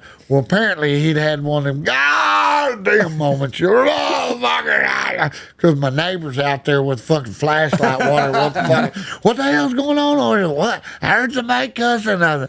So I go in, I said, God damn it, motherfucker got here fucking cussing the world. So I go back in there, and he's sleeping. Good, finally he got to sleep. And he throwed fucking crackers everywhere and fucking spilled coffee and that fucking. What the hell? And I mean, he's dying. He got a fever and he's fucking never goes. So anyway, I said, I'll just sit out here and make sure you don't lose shit. Make sure he's all right. And I mean, I just barely walked out the door, got in the deal in my pickup, sitting there, and all of a sudden, he gets up and he comes out. Oh, damn fucking Clay, I'm goddamn dying, motherfucker. I said, God damn it, you got the flu, man. I said, they'll take you, man. Oh, nope. So he starts hacking again, and goddamn, and he's got that, when you cough and it burns like a motherfucker, it just, oh, damn. I said, well, fuck, let's go to the hospital. Get you something, goddamn. Is this when he was going to kill himself? Oh yeah, he's fucking I'm dying. Somebody come put me out my fucking misery. You put that on Facebook. Oh yeah, he's selling his fucking house. Oh yeah, no, he's fucking he's fucking fevered bad, and so he's fucking. So I gave him and pick up. I said, hell, they're not gonna take me to the fucking hospital. Goddamn it! I said, well, let's go to ER Plus over there next to the plant. Yeah, let's go. We go in there. God, oh. Fucking dying, he's fucking sweating, and he's wearing a pair of fucking looks like a homeless guy, he's fucking got his old gray sweats on and his hands in his pocket with his dick in his hand. He got them fevered chills, and he's motherfucking goddamn Clay fucking died, put me out of my goddamn room. I said, I'm fixing to put you out, you making motherfucker. And so we get in there, and he's dying and all that, and there's good looking red reception. How you doing? So I said, wait a minute, motherfucker, you fixing to die over there. Now you're trying to. You single? Here he is fucking dying. He tries to pick up. Come on, serious. You single? No, I got a boyfriend. Well, that's just a boyfriend you ain't got. So he started macking on her. Then he started, fuck these motherfuckers, Clay. Let's get the fuck out of here. These motherfuckers, bullshit. So finally, I said, y'all get him in a room right quick. A padded cell. A padded cell. So they finally kick us over there, and we go over there, and he goes, I'm fucking dying. You don't understand. I'm fucking dying. I said, well, I tell you what. Assisted suicide is legal in fucking Lawton, Oklahoma, and I can be there in 30 fucking minutes. You tell me when. Fuck you both. You probably would, you motherfucker. You fucking motherfucker would. So I said, I need to get some goddamn albuterol or whatever, to take a breathing treatment. Yeah. And apparently he knows all about it because he had done stole a goddamn purple and blue polka dotted dinosaur with the ventilator deal. You put the breathing machine, and he's carrying it with him. I got to find the goddamn albuterol then, but it's the only time I'm getting relief. So we finally call around and find this one guy's got some, a buddy of ours, and it was like I was doing a fucking drug deal in Dollar General parking lot for a breathing treatment. Come on, man, just to take him this right here. It'll be good. You feel like you was Andrew and he's Gary Joe at this time? Oh fuck, dude, it was fucking. And I like I say, he tested my patience, and I finally took him. And I said, "What do you want to do now?" So we had to drive all the way back to Kickapoo, get all of his shit, drive all the way back home, then drive all the way back home. And I thought, I'm done. 2 days later, he was better. Well, not the next day. Next day, I'm still fucking dying. I was on postpone. Well, you're going to die this time. I ain't come by. I done did my diligence. Matter of fact, I told my dad that was right around Christmas. I said, Merry Christmas. My dad's birthday's on Christmas. I said, I took care of your boy for 6 fucking hours. And he's working for me right now. He messaged me about 2 or 3 weeks ago. Trying to sell you stuff when he's dying? No, trying to get me to. Wondering if he had any butyrol or whatever. About getting Brad Bunch on the podcast. Yeah. And and when hunting season's over, I'm going to reach out to Brad. He gave me his number. And hell yeah. I guess Brad's at Youngbloods. Does he work at Youngbloods? Shit, I or don't does he know. just go up there all the time? I hadn't seen him. We went to junior or elementary together. He was a couple years older. Fuck, I hadn't seen Brad. Well, you see him at Brooklyn's ball games back in the day, but shit, they've been out scared. Which she just got married the other day. Which Lance is like, you got to get him on. He's funny. He's got a lot of stories. Oh yeah, I can imagine. I go, is he funnier than your brother? He said, oh, and a lot smarter and better looking. That's okay. I knew that was coming. yeah, Brad'd be a goddamn good one. Yeah. How do you handle sickness? Are you like your brother? The same way. I don't ever get sick. Never? I bet Kelly Jean would say when he does, though, he acts just like Lance. When I get stuff, it is I remember one time I got sick. It's rare. I got meningitis. That is, Jesus. Yeah, for 3 days, I couldn't open my eyes because I was so light sensitive. Yeah. And for 3 days, I just went in circles around the trampoline because I just moaned. I couldn't do that, and went up there. Anyway, finally, I won't go to the hospital. I won't go to the doctor. I'll just fight through it, Oh, I'll be fine. But every step, it felt like my brain was bouncing off my skull. Yeah. And finally, they take me up there. I get to well, they admitted me immediately, and they had to do a spinal tap and the whole fucking deal.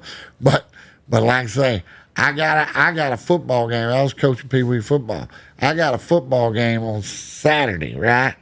They let me out of the hospital at 9 o'clock, and I was coaching that football game at noon over at Burt Burnett with my black glasses on over, and I couldn't be around a kid. My van, and I'd call to play. One of the kids had come close enough, and I said, and go call and play. Yeah. How do you get meningitis? I don't got a fucking clue. There's two different kinds. One of them comes from rat. Viral. One's viral. One. Yeah. Rat feces dust can cause some of it. That's one of the ways of getting it. I don't know about the other one. But I don't know. It's some bad shit. Yeah. But I didn't. And then the other time, they did a spinal tap on you. They say that hurts like a son of a bitch. Oh fuck! It was fucking terrible. That's what What I've do always they do? heard. What do they do to you? Get spinal fluid, and to do it, they got to get through that bone and get some spinal fluid. Oh yeah, it's brutal. They say it's one of the most painful things. What do you they can go do? They through. have you hunch over? All I know, I was on my back, but Side. no, I was on flat on the deal, and I had to hold down under. I think they do kind of the same thing they do to start an epidural. Like an epidural? Yeah, they say it hurts like a son. I've always heard It's it's terrible. fucking- it They was say terrible. my dad had to have, and Tony And they did too. couldn't. They were having hell getting it, so they had to do it. Oh, the liver biopsy's terrible too. That they do that because they get. That's what Mitch said. Yeah. They say it's fucking horrible, and I've seen the guys get chest tubes. That's got to hurt like a son of a bitch too. Oh, you know it. That was the last time you got sick? No, I can't remember the last time I got sick. You take ivermectin ever? Yeah. Or you're around all the time? That's why. I mean, that's a preventative, and you've been taking it for years. I Probably. don't have to take it. You're because around it all the I time. get OD'd Yeah. on it. Yeah, because Yeah. I spill that. Somebody said that shit's gonna kill you. Here last year, sometime I had a whole liter, brand new liter of it on my neck because I'm spraying cows, going walking down the alley, and one of them run back by me and jumped up and kicked it right at my chest and exploded that whole liter all over me. Yeah, Yeah, it ain't gonna kill you. no, it ain't gonna kill me. But I can remember, I say when I get sick, it's always something like the Jim Henson, the Muppet Man. What killed him? I got it. What was it that killed him? I have to look this up now. Toxic strep. Toxic strep. It's a pneumonia that releases a poison into your lung. What was it the women used to get from tampons back in the day? Toxic, shock. Yes. This Yes. is toxic Got it strep. from tampons. That's Is there back in chemical on it? In the 80s Yeah. and 70s, women would die from toxic shock syndrome, Yeah. and it was from tampons. There was a chemical on it that they were. I never had to use a tampon. I don't know what it was. I heard of it. I don't know what Yeah. the fuck it was. That's what I thought they told me I had. And I was like, I don't use no fucking tampons. Yeah. These young people, they don't Now, know. if it had been my brother, yeah, I could understand. The young people don't know this stuff. No. But that was a. Like I in didn't the- know that. Like, I think the early 80s probably. It was a pretty big thing. I mean, it was Well, Toxic shock? this was toxic about, shock syndrome. But I had toxic. Well, matter of fact, I was going to be a deputy. They were a deputy sheriff. I had to take my entrance exam on Monday.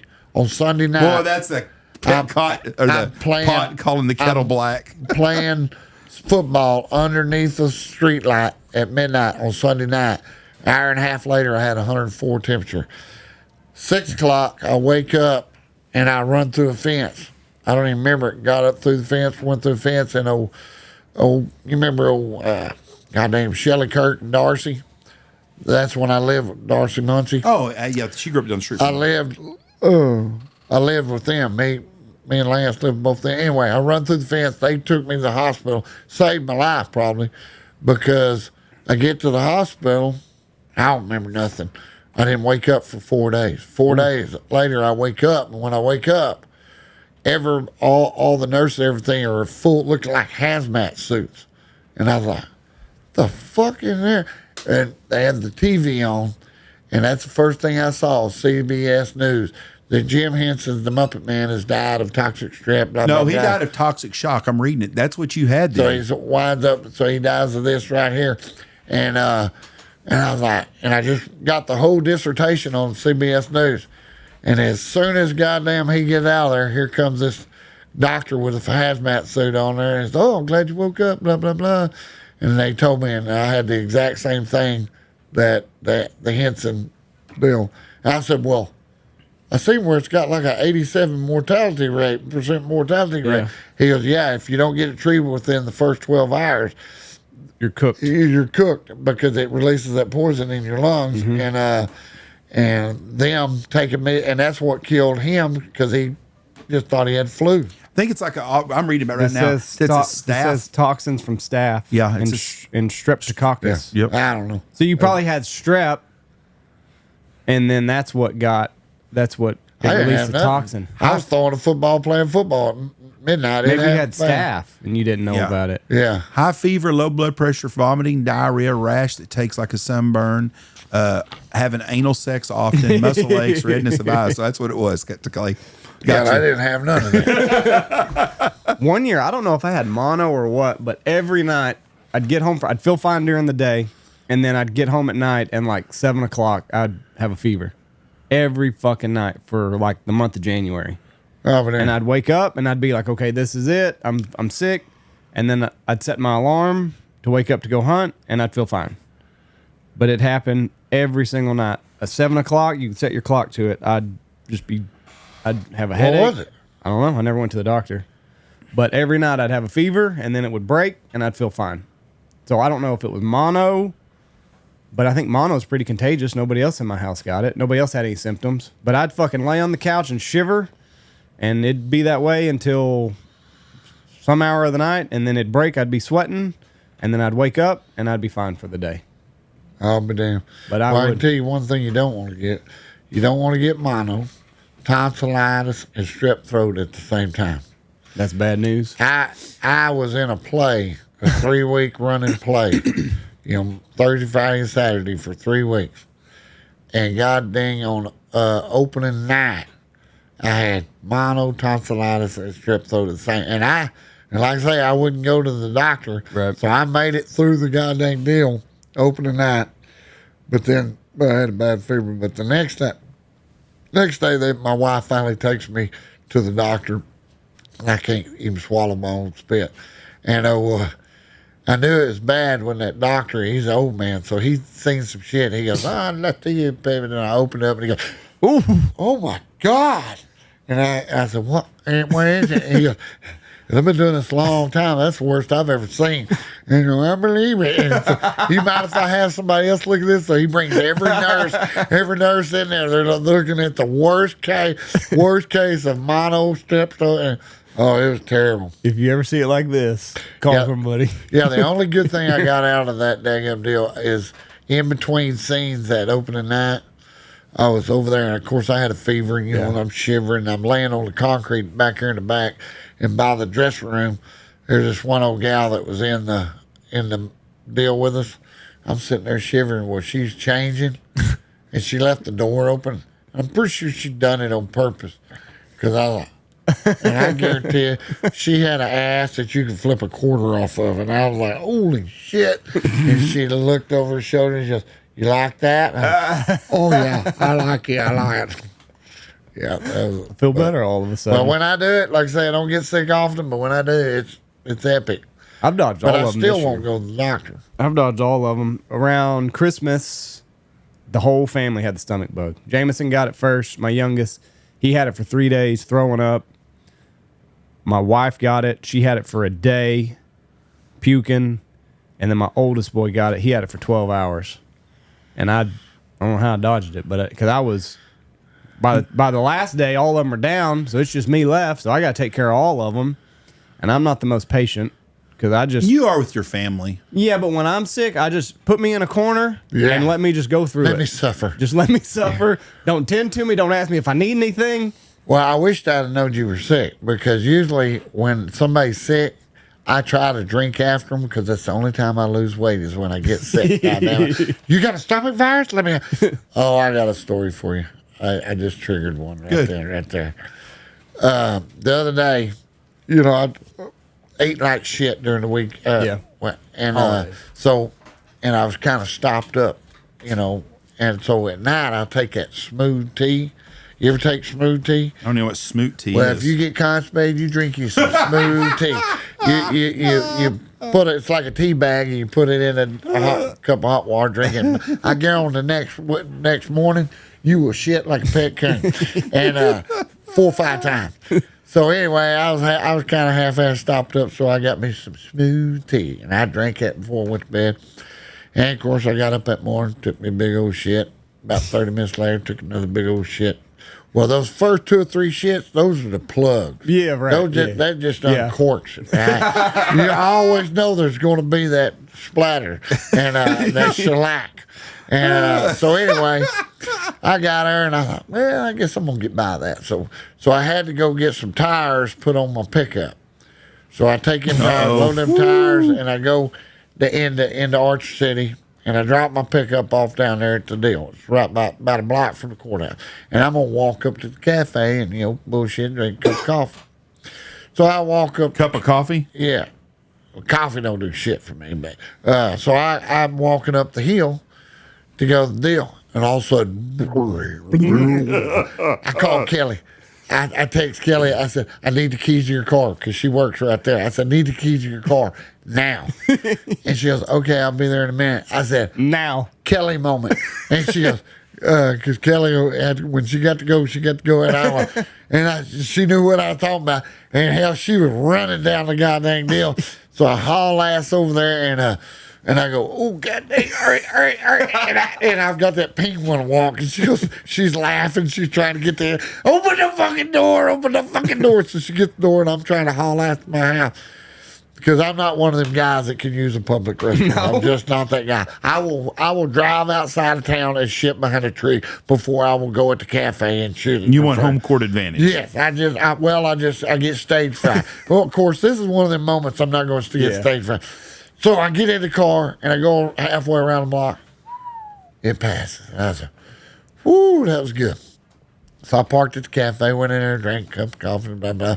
And then he calls me and said, I'm on the last tire. So, all right, I head that away. So I go drop the car back off.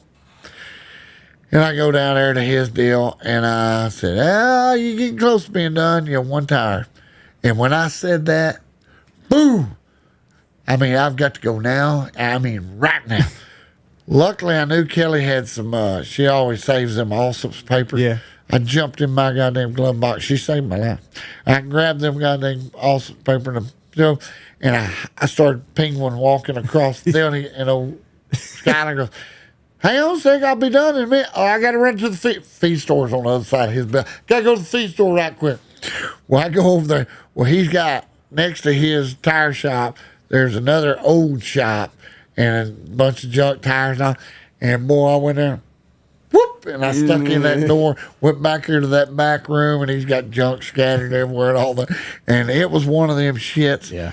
When I pulled it down, just as fast as I could pull my britches down, I swear to God, it shot. I laid shit, a line of shit. It blowed. I mean, like full choke shotgun. There's a line of shit that long and that wide. But what was bad, as soon as I pulled my pants down, I had my billfold and my phone in my pocket, and they both fell down right behind my eye. But and at the simultaneously, boom! That sumbitch uncorked. And I mean, shot out of there like a fucking cannon. And I go, oh, I didn't even care about the phone or the wallet. We'll worry about it when the moment's back. And I was like, oh my God, that feels so good. And I turned around, oh my God. And I looked down. I shot it so hard, it went totally by my goddamn my damn phone and my deal. Didn't get a drop on it. But I want to tell Skyler, don't go back here in that back room for a while. So I think of that old story. Either I'm not fucking right or you're not shitting right. But that's one of those moments. Yeah, It's a race. It's a it close was second. that goddamn long. I see them movies where they shoot a. It would have shot on the wall if I'd have done that. was you better after that? Oh my God. Was it just a one and done deal? Oh yeah. That's not real good. I don't know if you want to do this, but you told me a story earlier today. It was pretty funny about you buying like a new car. You don't want to tell that story. Okay, we'll go on to something else. Why? It was a funny story, but that's all right. That's yeah. okay. Well, I know. You don't want to put nobody in the middle of this. I understand completely. Them off, so if someone from Archer that knows Clay or Wichita or wherever, when you see him, ask him about buying a new car because it's a pretty good story. Yeah, it was. Yeah. But it gets better. All right, so that was early in the morning that day. So then I go up to get to the house, and I get up there and I go outside to taking a piss. You know, I don't even hardly use my deal. I go outside door and take a piss, which is over on the front. So I've got my old, and what's bad is Kelly got them goddamn ring cameras up now. So used to I just flop it out. Well, I can't do that because all my kids got a goddamn video camera, so I can't let them see my junk, you know. So I've got to be incognito with my back to the ring camera while I'm taking a piss. And I'm sitting there taking a piss, and all of a sudden, a car comes pulling up. But it's on the other side of my two trucks. I can hear it, but I don't know who it is. So I've got my dick in my hand, and I don't have time to put it up. So I just took off running. I pissed all fucking over my goddamn deal. It's goddamn Lindy. Yeah. You know, of course, I didn't want her seeing my junk either. So I'm going to. She says, "What, Dad? What are you doing?" I said, "I'm wiping all the piss all over me." Pulling up. I didn't know who it was. My youngest will walk past the bathroom to go piss outside. Yeah, damn right. I do the same thing. And he'll kind of arch back because we've got the same Ring video doorbell. Well, he'll go to the side that's got the camera and he'll arch back and just. Yeah, I wish I could pee like that You again. could shoot it over the tree almost if he got close enough. I'm like, kid, like we live in town. You walk past it. Nobody's in this bathroom. Just go in there. Yeah, you got to watch out because, like I say, you know, I used to tell my kids, you potty train them. Hey, you got to go on your way from the house. Just go. Right there. You know, we live down in the country. Well, one day we're up there at the girls' softball thing, and I always walk down the left field line away from everybody. But that's before they had bleachers up there at the softball field, and I can park my flatbed truck right there behind the dugout or the backstop. Front row. All of a sudden, I hear everybody laughing and screaming, "Hey, Reid, come get this goddamn kid here." So I said, "What?" Dawson had pulled his britches down, was taking a shit off the back end of that damn flatbed pickup right there in front of God and everybody. Kelly was working in the concession stand. Oh, my God, I thought she was going to fucking die. But that's not as bad as we're at McDonald's one time, and they've got the toy room up there, and they've got the log cabin, little plastic house over there. Well, Dawson give them a new reason to call it the log cabin. All of a sudden we see kids, they're all running out of the game, the toy room up there. This is one on Kemp Street, and I said, "Haley, what's wrong?" Dawson took a dump in the log cabin. Whoop, gotta go. We gathered all the kids up and left the log hanging. Damn kids. Yeah. Kids are something else. Yeah, I'm telling We've never had that experience with any of ours. Well, Ours are kind of like you with the public restroom.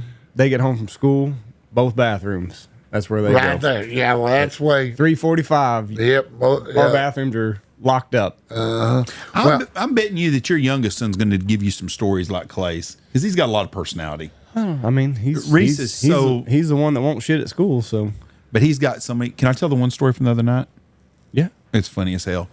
The other night, the lady that works for us was talking with Reese, the oldest one that shot his buck, nice buck, was talking to him and said something about going to D-Bats. She goes, "Have you been to D-Bats before?" Jameson 7 goes, "You been to D's Nuts?" And so Michelle, everybody's laughing except for Jessie. She does not find it very funny. And I can understand. I was kind of worried for him. And so later on, Michelle goes, "Jameson," she goes, "You gonna get in trouble when you get home?" He said, "No, Dad was laughing too much. He thinks it's funny." Andy's embarrassed. Look at this. I'm not embarrassed. It's great. He's a boy. Oh, the problem is he's young enough. He's too young. He's going to go to school and he's going to tell the teacher the same damn thing. Oh, he like- would too. Yeah. Like he can be funny out here. Like they've got a thing, Jose, who you'll meet here after a while.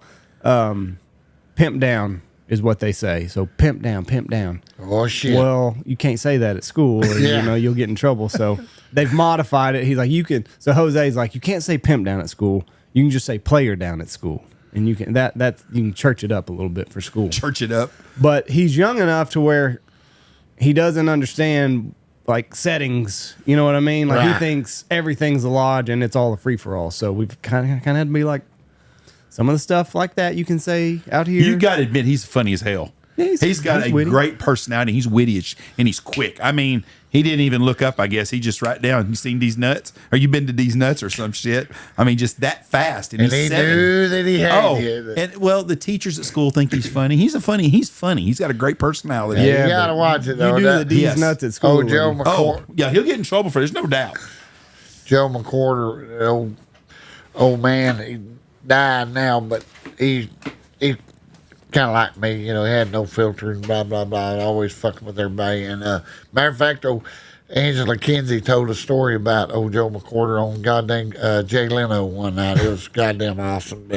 But anyway, old Joe had his grandson, old Brody Bowe. Which Brody, I think, is a singer this year. And but Brody Bowe, he said, "Here's old Brody Bowe from Kokomo, got a buckskin belly and a blue bud hoe." And boy, every time you'd see old Brody, he said, "What's your name?" "Brody Bowe from Kokomo, got a buckskin belly and a blue bud hoe." And first day of school, "What's your name?" "Brody Bowe from Kokomo, got a buckskin belly." Yeah, so it's frowned upon at the school. A friend of mine, his sister had a boy, and he was the only child, and the guy had left her when she's little, so he didn't have a lot of manly type influences in his life. So Steve would take this little boy, would go do stuff. We went fishing a couple of times. He went with us and stuff.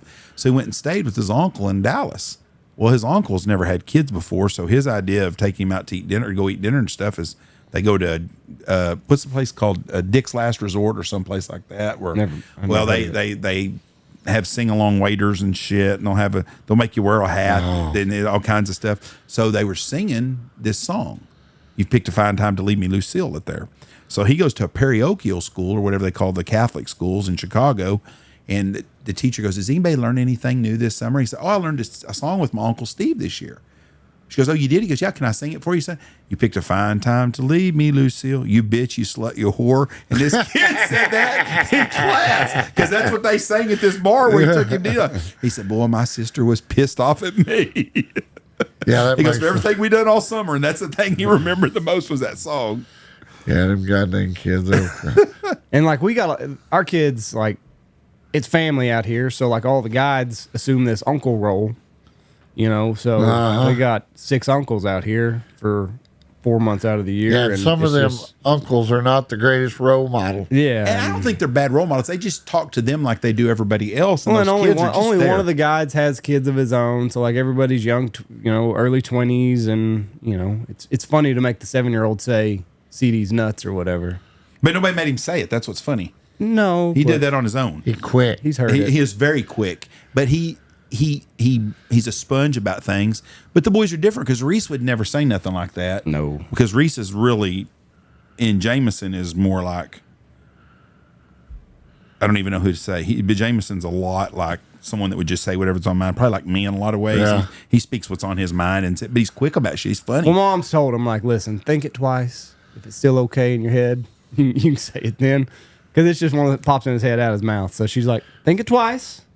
You Do still think y'all it's all have right? local guides? Rather than I don't have any. No, we've all your guys come from way off. Wow. Nebraska, Maryland, I've got a Really? kid from Dallas that's working for Dallas. us, but most everybody's from. I've got a kid that's from Colorado, Iowa, Maryland, Nebraska. That's the guys that are here right now. Oh, but damn. Am I forgetting somebody?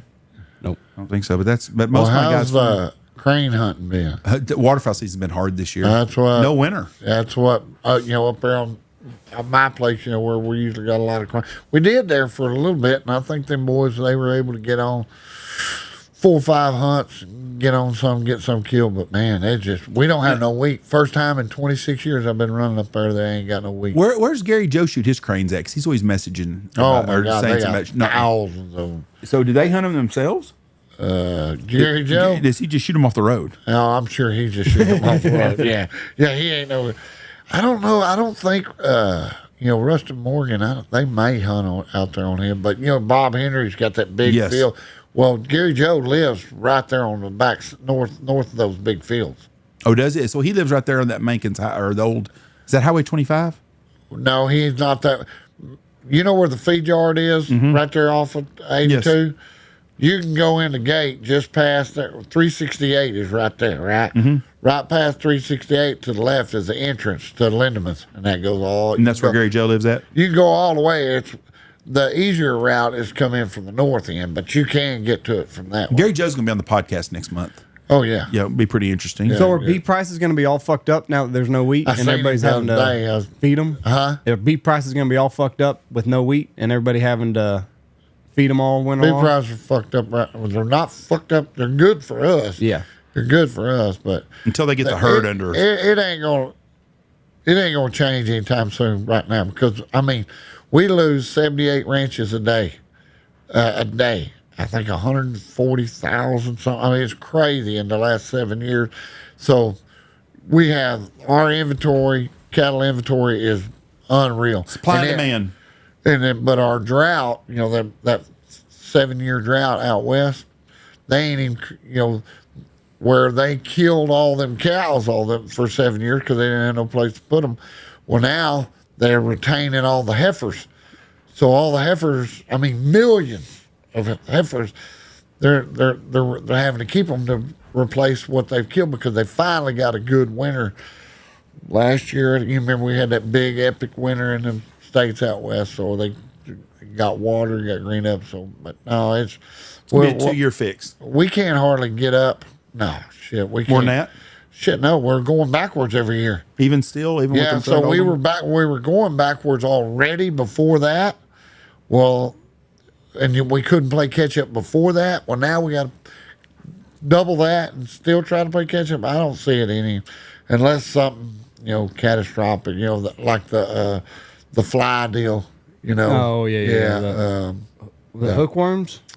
No, the screwworm. Screwworm. Yeah, screwworms out there, and so something like that, or COVID. Yeah, or some bullshit deal. But like I say, we're making more people, but we're not catching up. The cows ain't catching up with the deal. So where are all these ranches going? Are corporations buying them? No, just homes and stuff like that. Yeah, you're buying AI centers, data centers, buying up property. So these guys. It's not 20,000 acre ranches. The old man dies. ranches. The old man dies, and then the kids, I don't want that shit. Let's get rid of it. We're getting $40,000 an acre. The guys are giving up their ranches where they've got 50 to 100 cows. It's not the big, but just they're leveling up. And those are 80% of the ranches. Yes. Small ranches. Yeah. Small guys. And they're just, like say, I think it was like 145,000 ranches in the last 7 years. So Gone. Are any of the data centers popping up where y'all are? Yeah, I think Wichita's getting one. yeah, they're getting one over at Three-way North of town. road. So you talked to Gary Joe the other day? Yeah. Yeah. I look forward to having him on. Yeah. It's gonna be an interesting Did you get conversation. hold of Gringo Mendigo? Yeah. Andrew? Yeah. Yeah. Andrew's the one that always messages me back about Yeah. stuff. Yeah. They shared. We talked about them on here, and they shared it on their TikTok page. Yeah. Yeah, I told them. I said, y'all got to go on there. Yeah, it'd be even funnier if you could get Poodle and Gary Joe. Poodle Yeah. the brother. Yeah, Poodle's Gary Joe. A guy was supposed to give you a message. A guy from Chad Steinberger was supposed to tell you something. I can't remember. Fuck Chad Steinberg. That's what he said about you, and I Is can't that remember. What Flathead? he wasn't here. His son was here. Chad Yeah. couldn't come, and Gage? he's like, "Yeah, you need to tell Clay, my dad, because I guess Chad does he screw with you all the time." Oh, we all do. Yeah. Anyways, yeah. he told me to tell you something. Good I can't dude. remember. Couldn't remember what it was. Yeah, matter of fact, because they're Winthorpe, they're the, I coached his kid in football when he was little, they're good. And Gage is love, they're a great family, one of the best families in goddamn Winthorpe. But we're steadily fucking with each other, yeah. And but here, after my kids, when our kids were playing football, we were definitely rivals. Well, now I give two shits. And Chad and a guy named Clay Conrad, they did the radio guys over there of Winthorpe Radio, football games, and they were really good. They were perfect match. And then they were wanting me to come over and be a guest guy over there. And I said, oh shit, man! I gotta live in Archer City, goddamn. That'd be funny. Which I got just as many friends over there. Hey, what's funny? Did I tell you the Flathead story? Mm-mm. Yeah, because all my life I'd heard, a Winthorpe they called them flatheads over there, them Germans over there. I didn't know what a flathead was. I just thought it was a German guy. Well, my buddy from over there, he called him flathead. Hell, he lived over there. Yeah, all those flatheads, didn't think nothing of it. Well, then, goddamn Gage was out there. And years later, I asked old Bill Crow, I said, hey, what the hell's a flathead? And he said, well, that's a man of, back during World War II, they had a cartoon, and all the Germans were blonde, blue eyes, and had square heads, flat heads, and that's where it started. I said, oh, okay, that's what it was. I said, well, I heard everybody, when I first come to Arch City, everybody called them flathead. I said, yeah. So ever since then, I called them flatheads. I didn't know about it. Well, then Gage Steinberger, Chad's boy, we had a party, and Lindy turned 21, and he married one of my daughter's best friends. We get out there, and I said, how the hell did I wind up getting all the flatheads out here? And they laugh, and all the... Well, Hunter Wolf, which is Gage's best friend, they was out there, and Tom Wolf is his dad, another great guy. I happened to see them at the Oodles or Lucky's Cafe one day, and I come up there, and I said, oh, damn, they let the flatheads out of Winthorpe. Tom started laughing. He goes, that's funny you say that, because I never heard anybody say that. I said, really? Yeah. And he goes, yeah. So I looked it up. And I said, have you ever looked it up? And I told him, I said, no, my buddy told me this, and Bill Crow told me that. He said, well, did you ever look up the definition of a flathead? And I said, no. And he said he had it saved on his deal. He looked it up, and it said, a retarded person of German descent, sometimes known as flathead. I said, God Almighty, it's a wonder I ain't got my damn ass whooped all this year. So we don't call them flatheads no more, goddamn. Yeah. Luckily, nobody over there knew what the hell it was. Yeah. We call him, we got a kid here that works. He's from Nebraska, but he's German, of German ancestry. He's fucking American, but German descent. He does. He got that big old fucking blockhead. Yeah. Square-headed German is what we call him. Well, that's kind of why, my grandmother is Belgian. I'm just about as close to being a German as I can. I got that old flathead myself. And now my son's married one of them flatheads. Goddamn. She's true flathead. Yeah, she's been here, I think, 3 years. She worked on a ranch over in Oregon for 2 years and come down here. But, yeah, she's a good girl. I saw you had your switch fight again. Oh, my God. Yeah, but did you see my brother pussed out on me? Well, I thought he got hit. Shit, no. He got hit one time and left. That was it? He was sitting over there popping his whip. Yeah. Oh. And I was over there fighting. Intimidation factor. Because we had the Civil War, we had 3-on-3. Right. Yeah, the brothers, me and my brother against my 3 sons. I thought he had a whelp on his back. Who was my brother? Yeah. Yeah, he got one whelp and he left. He got hit one time and he just bailed out on me, left me fighting him myself. I had whelps everywhere on the back of my legs, the back of my head. Yeah. I thought you weren't playing anymore. I say that fucking every year. It was supposed to be an age restriction, and I was trying to keep it on down low, but my goddamn sister Lacey, she said, no. We got to. I said, no, we got to have a women's goddamn. Right. Yeah, we need a women's division in this. But like I say, not just everybody can have a switch fight. Boy, I was watching TikTok the other day, and they had, it was brutal, and it brought back bad memories. They had a guy had a switch, and they were trading licks. And just see how, and these were big switches. And I mean, it would cut them open. It brought back memories of that time I told Marvin, my buddy, best friend Marvin, we were sitting there watching cartoons, and he said, he had that dip of snuff, and he had that Coke bottle. Let me see how tough you are. Boy, I'm 15 years old. Motherfucker, I'm tough. He goes, let me hit you with this clothes hanger across your bare back as hard as I can. Okay.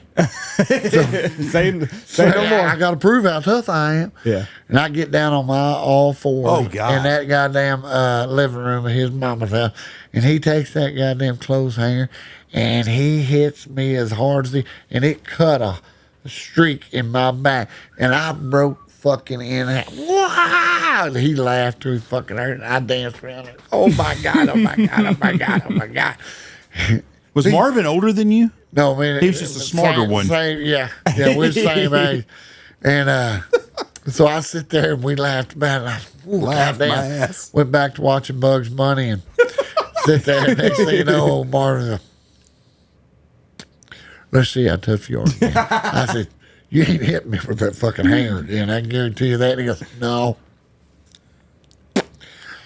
Said, let me hit you with this heel of this boot on your forehead as hard as I can.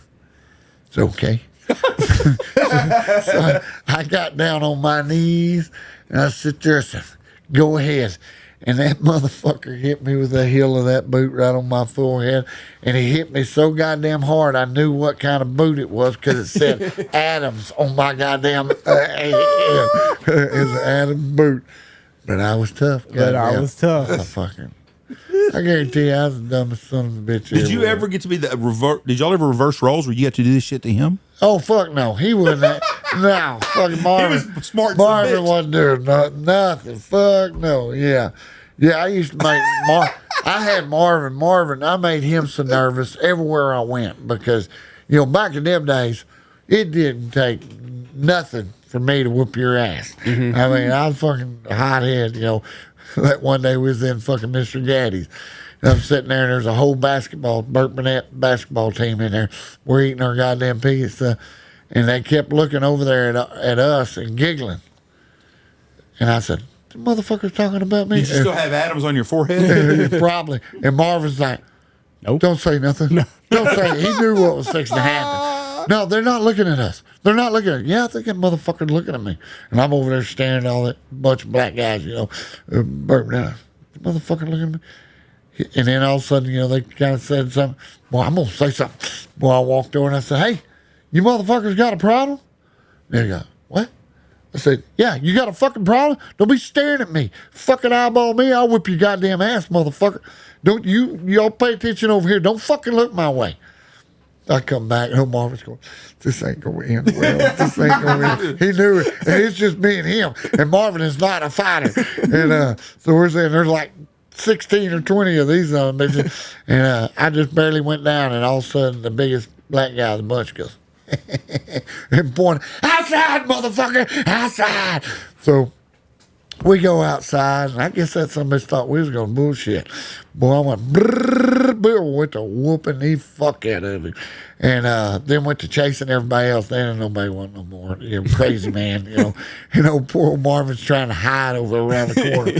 And finally, they all got on their school bus, and they got on the school bus. Yeah, because they were at a game, so they fucking laughed. And goddamn, me and Marvin started walking because we were homeless at the time. And we started walking. Damn. That dude's lips was big to start with. They were really big when you got that whooping his ass. But, and like one night, I got an argument with a girlfriend, and we go to Cheyenne Cattle Company, and we get up to Cheyenne Cattle Company, and we pay, it's like ladies' night. It costs $12 to get in. We paid $12 to walk from the front door to the back bar, and this Mexican boy said something, and it went south again, and I whooped the dog shit out of her, and they kicked me out of the bar. We ain't been in there 5 minutes. I'm sitting on that curve out front, fucking Marvin. I hate going to fucking bar with you. Pay $12 goddamn dollars to fucking go and walk into the front door to see the back door. And then I come back. Motherfucker. Well, he popped off, goddamn. I don't give a fuck. We could have turned and walked away. I ain't walking away from that motherfucker. Motherfucker popped off with me, goddamn. I'll kick his fucking ass. Whatever happened to Marvin? Marvin? Hell, he fucking lives in Holiday, Texas. Hell, he deer hunts out there west of my house. Yeah. You see him all the time? Oh, fuck yeah. Walk in the front door to see the back door. He's the grandpa he's the other grandpa to my granddaughter, Dawson's daughter. Yeah. Okay. When did that part of you leave? The part where it's just motherfucker November 8, 1991. When he almost killed that guy. When you almost killed that guy? Yeah. That was it? Yeah. When they put me in jail for 30-something days, and turns out I like daylight. But serious, I thought I had killed that boy. And this is a guy that at one point I considered a friend, and when and I blacked out. I mean, I chewed on that motherfucker's face. I mean, when I woke up, there's a pool of blood that big, and I was. Sean told me I was choking him, and then I was just. What was it all about? We called over there to get my other buddy Steve Wright that lived with him to come over because we had an extra girl and we needed to pair them up, and this guy worked a night shift, or he was sleeping, and we woke him up.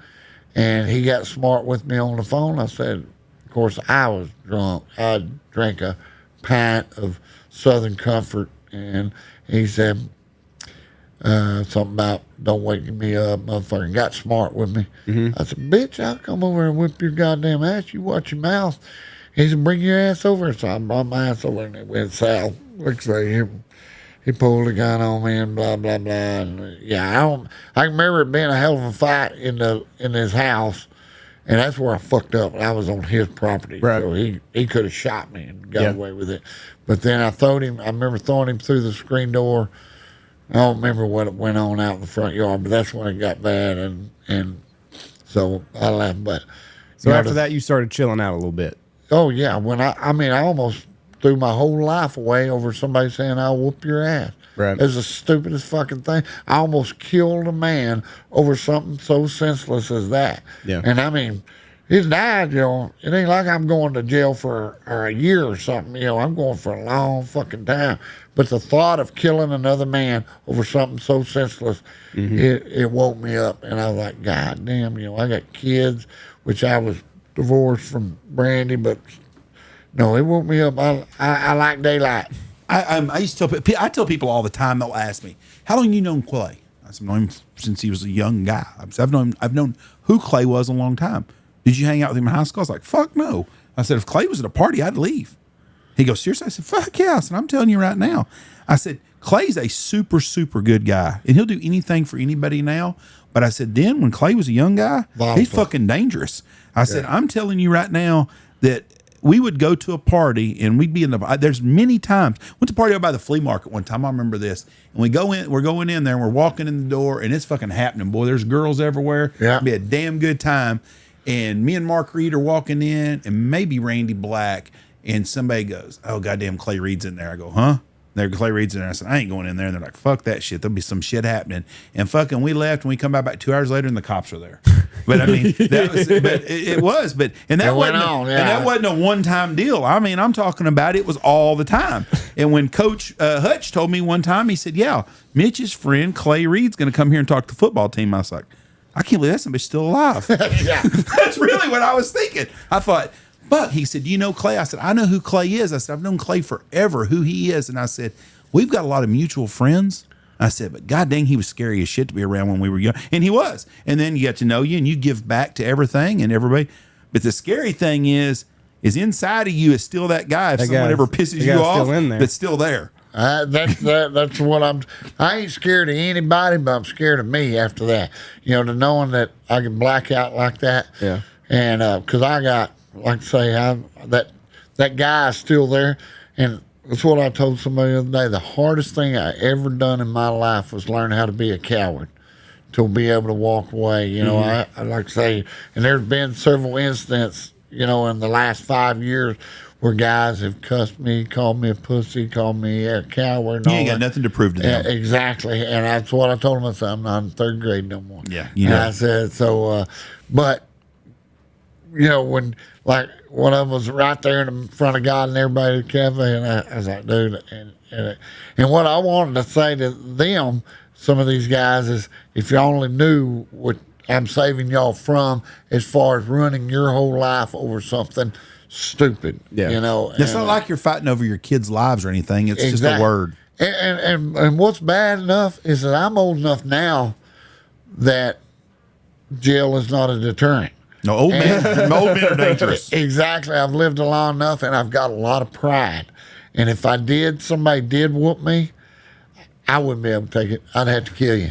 I would have to fucking kill you. You know what I mean? And I'm scared that I would have to do that. Yeah. So I'm scared of me. Yeah. And I still want to meet this fucker that was smart enough to talk you into letting him hit you in the head with a goddamn boot and over the back. That just shocks the shit out of me that you went along with this all the time. I'm gonna have to bring Marvin over here one day. Yeah, because he's the one that was there when he thought I chopped my wife up. Yeah. That they wind That's a good friend. I told you about my daughter and them getting the shirts made up, didn't I? Uh-uh. Oh yeah, I thought I told. Yeah, they were down there at Haley's husband's a pilot. And, Yeah. So they got all the pilot wives, right? And they about once a month they have a big, where the girls twist off, all the wives twist off and all that. So they get out one night and of course, some of these girls are not redneck, and Haley is her daddy. She can tell a story. She's done some stuff. But she is very entertaining for anybody around. So she goes over and she starts telling this story about being born in the toilet and all that. And they're like, and there's all these drunk wives are going, "You was what? It's a fucking toilet." So anyway, they called me up in the middle of the night and said, Dad, you got a picture of Marvin. What? Well, they got to the part about Marvin, going over there and, thinking I chopped up my wife and not telling on me. And they were all there. And it said, they're all sitting there, and that one girl's over there, got her old bottle. Man, we need more friends like Marvin. He's a good friend. We need to be like Marvin. And so they called and made me send them a picture of Marvin. So we got a picture of Marvin. And Marvin, it's a picture of him. He's wearing a tank top. He's got a captain's hat on, like a ship captain, captain hat. He's smoking a big cigar. And they went and got shirts of that son of a gun put on it that says, "Be like Marvin." So at the next gig, they're wearing the "Be Like Marvin" shirt. So y'all are I was wiping my fingerprints off and everything. Yeah. so y'all are grandparents together now. Uh-huh. So how now? Who's got his daughter's married to who or has a baby with who? Yeah. They were never married or nothing, But Dawson's oldest daughter is with his daughter. So Dawson is has a baby with his daughter. Right. Yeah. What do you think when Dawson first started coming around his daughter? Well, I don't think he ever did come around his daughter. They hooked up at the bar one night. Okay, so they weren't dating or nothing then. Matter of fact, the night I left my I left my partner in a snowstorm coyote hunt. That's the night. Yeah, when That's it come when in. Snowflake was. Yeah. My granddaughter was conceived. Yeah. So. Do you and Marvin have any conversations about this ever? No, but when our kids were born, I told them, because they're the same age. I said, "Yeah, you better get in there and cut that boy right now. He'll be tapping that ass." Shut up, motherfucker! Yeah, he'll be tapping that ass. Right? So is your granddaughter more like Who Marvin? only knew, huh? Yeah. Is your granddaughter more like Marvin or more like Clay? Neither. No, she is so mature for her age. She is. She is her own child. She is because she comes in with all the other grandkids that are like Apaches, and what the fuck are these people on? Oh, that's great. Yeah. She's. Who won the switch fight this year? Did y'all talk about this when I was We gone? were touching never on it. mind. He said his brother pussed out. I think Lance did? Yeah, you didn't see the video? You know what, Clay? You got to let someone else do the videoing. No, you got to see the other video, Lacey's video, not my video. Okay, I saw your video. My phone wouldn't take this year. It was off and on and off and on. Yeah, and what I did. that So live, but what we need to start doing is having like the Puppy Bowl at the well, Super I Bowl. need to just video it instead of not do live. Yeah. that Yes. was the deal. Live was catching it. And then you could do a pay-per-view on the damn thing because there's people like me that would pay $10 to watch that shit every Yeah. year. Yeah, It's well, entertainment. Next fight. Well, next year I'm gonna buy some switches. Yeah, because Buy some switches. Yeah, because the How did switches your brother get by with bringing a whip? a whip in a switch fight? and got beat and quit. He got a goddamn whip and quit me. He had a bullwhip? Yeah, he had a bull whip and a switch. He goes, "I'm just using the bull." So he went in there and he hit somebody, and I think Jake hit him across the he was done. I did remember that. And he sit over on the sideline going, yeah, popping that whip like he was doing something. Well, I'm over there getting 1 against 3, getting my ass Have you whipped. ever had your ass whooped by a bullwhip? A bullwhip? Yeah. Hell yeah, I've had it. We used to do it all the time. Same with hot shot fights. Yeah, matter of fact, Gary Joe got his ass nailed the other day with a hot shot. Oh, did he? Or was nailing somebody with a hot shot, I saw. Hell, I used to put my boy Jake. We used to hot shot him. He'd do it for $10 all day long. Do it, and boy, he'd fucking knock his ass down with the yellow hot shot. I bet Jake's mom was proud of you sometimes. Oh, fuck yeah. Yeah, that Jake was tough, son of a bitch. He's still Jake tough, was son. tough. Yeah. He works for, was he the one that was fireman? No, that's Dawson. Dawson. Yeah. Dawson works for a buddy of mine, Danny Parker. Jake's a welder and cowboy. He just day works, but that's something. I used to trade licks with him driving home, and I mean, I hit hard, and you couldn't hurt that little bastard. Where we slap, just kind of pop that. I'd slap shit. He never called calf rope ever. That's some of his tougher shit. But no, that switch fight. Yeah, we need to. That's a highlight of my Christmas or Thanksgiving. It's Thanksgiving. Christmas or Thanksgiving, right? Oh, yeah. Hell yeah. I was like, oh shit, Clay and them doing a switch flight. I got to watch this shit. Yeah, like I say, next year I'm going to have to do some, because they have, like, the other ones, the boys, they went and got switches off the fucking pecan tree. Those are sticks. Those Yeah, they was fucking sticks. And I'm over there with a crepe myrtle goddamn deal that lasted one fucking switch. It's old and broke out. You need Yeah. a willow tree. Yeah. So now Haley's married to the pilot, right? Right. How does he handle this shit? Because that's awful redneck for a guy that's a pilot, probably. Oh, yeah. He don't have no part of it. So he doesn't partake in it? No, hell no. Does she partake? Hey, I can't remember. We only had one family. No, hell no. The first time he came to the holidays, what did he do? Just watch. It's how eyeballs look at that shit. Fuck? What have I got myself into? Yeah. You're hot and all, but goddamn, this is like crazy. I don't know about this bullshit. You What know is- about white trash America. What is his mom's name? Regina. Okay, But it's a she different passed lady. away a couple of years ago. Okay, there's a lady that's got a son that I know that's from Wichita, and she's a different lady. That's why I was. Yeah. But anyway, so he is a prim and proper kid, and he comes to the Reids. Andy, can you imagine doing that the first time? I just saw your brother. Yeah. I'll rewind it. Yeah. Yeah, look at him. He goes in there. Is he Lance doing don't- anything? He don't want no No. part of that. Oh I'm done. He sold me out. I'm over here getting my. Oh, wait a minute. I'll stand over here and pop my And whip. pop my whip. Yeah. Act like I'm doing something. I'm right there getting killed. shit! Lance don't want no part of that shit. That is all he's doing. He's just Yeah, popping that he's whip. sitting there and going, ah. He's trying to distract them into coming to get him, but he don't do shit. Who's the guy with the beard here? That's Another spectator. my other two kids' uncle, Lance. Yeah, he don't want no part of that shit either, does Oh, he? hell no. Shit, no. Now, I would love to watch this, but I wouldn't want to participate either. Would you No. participate, Andy? Fuck no. Not a shot. That is, We what is actually that? That's a had- fucking stick. Yeah, That we was a did mop have broom. a couple of kids that started their own. That's a little damn deal. mop broom. Yeah, Look it at those was. It things. wasn't them two though. Yeah, that one there. I think they went over and got into. Yeah, and I blowed out my shoe. My goddamn $300 damn running shoe blew outside. he Yeah, learned- I got some pretty good whelps on that son of a gun. I just can't believe how quickly he abandoned you. Gets him right here. Yeah, Fuck whoa, that. oh, yeah, he's out. Yeah, He looked like a dog. You just smacked him on the Yeah. ass. dumb son of a gun. Yeah, cheap entertainment. Yeah, it started in 1987. We used to use mesquite lamp. You had to have thorns on it.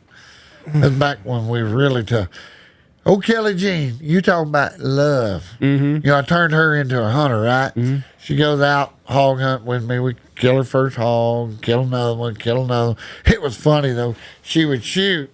She'd go, boom, fuck. And I said, what are you fucking for? You shot him. She goes, well, I didn't know. I said, well, you got to wait for the bullet to get there. It's 400 yards. And every time, pow, fuck. I'm like, quit fucking. You shot at something. And then while we're sitting there cussing, the coyote come in. She shot her first coyote. And, goddamn, I forgot where I was going with this. She's a hunter now.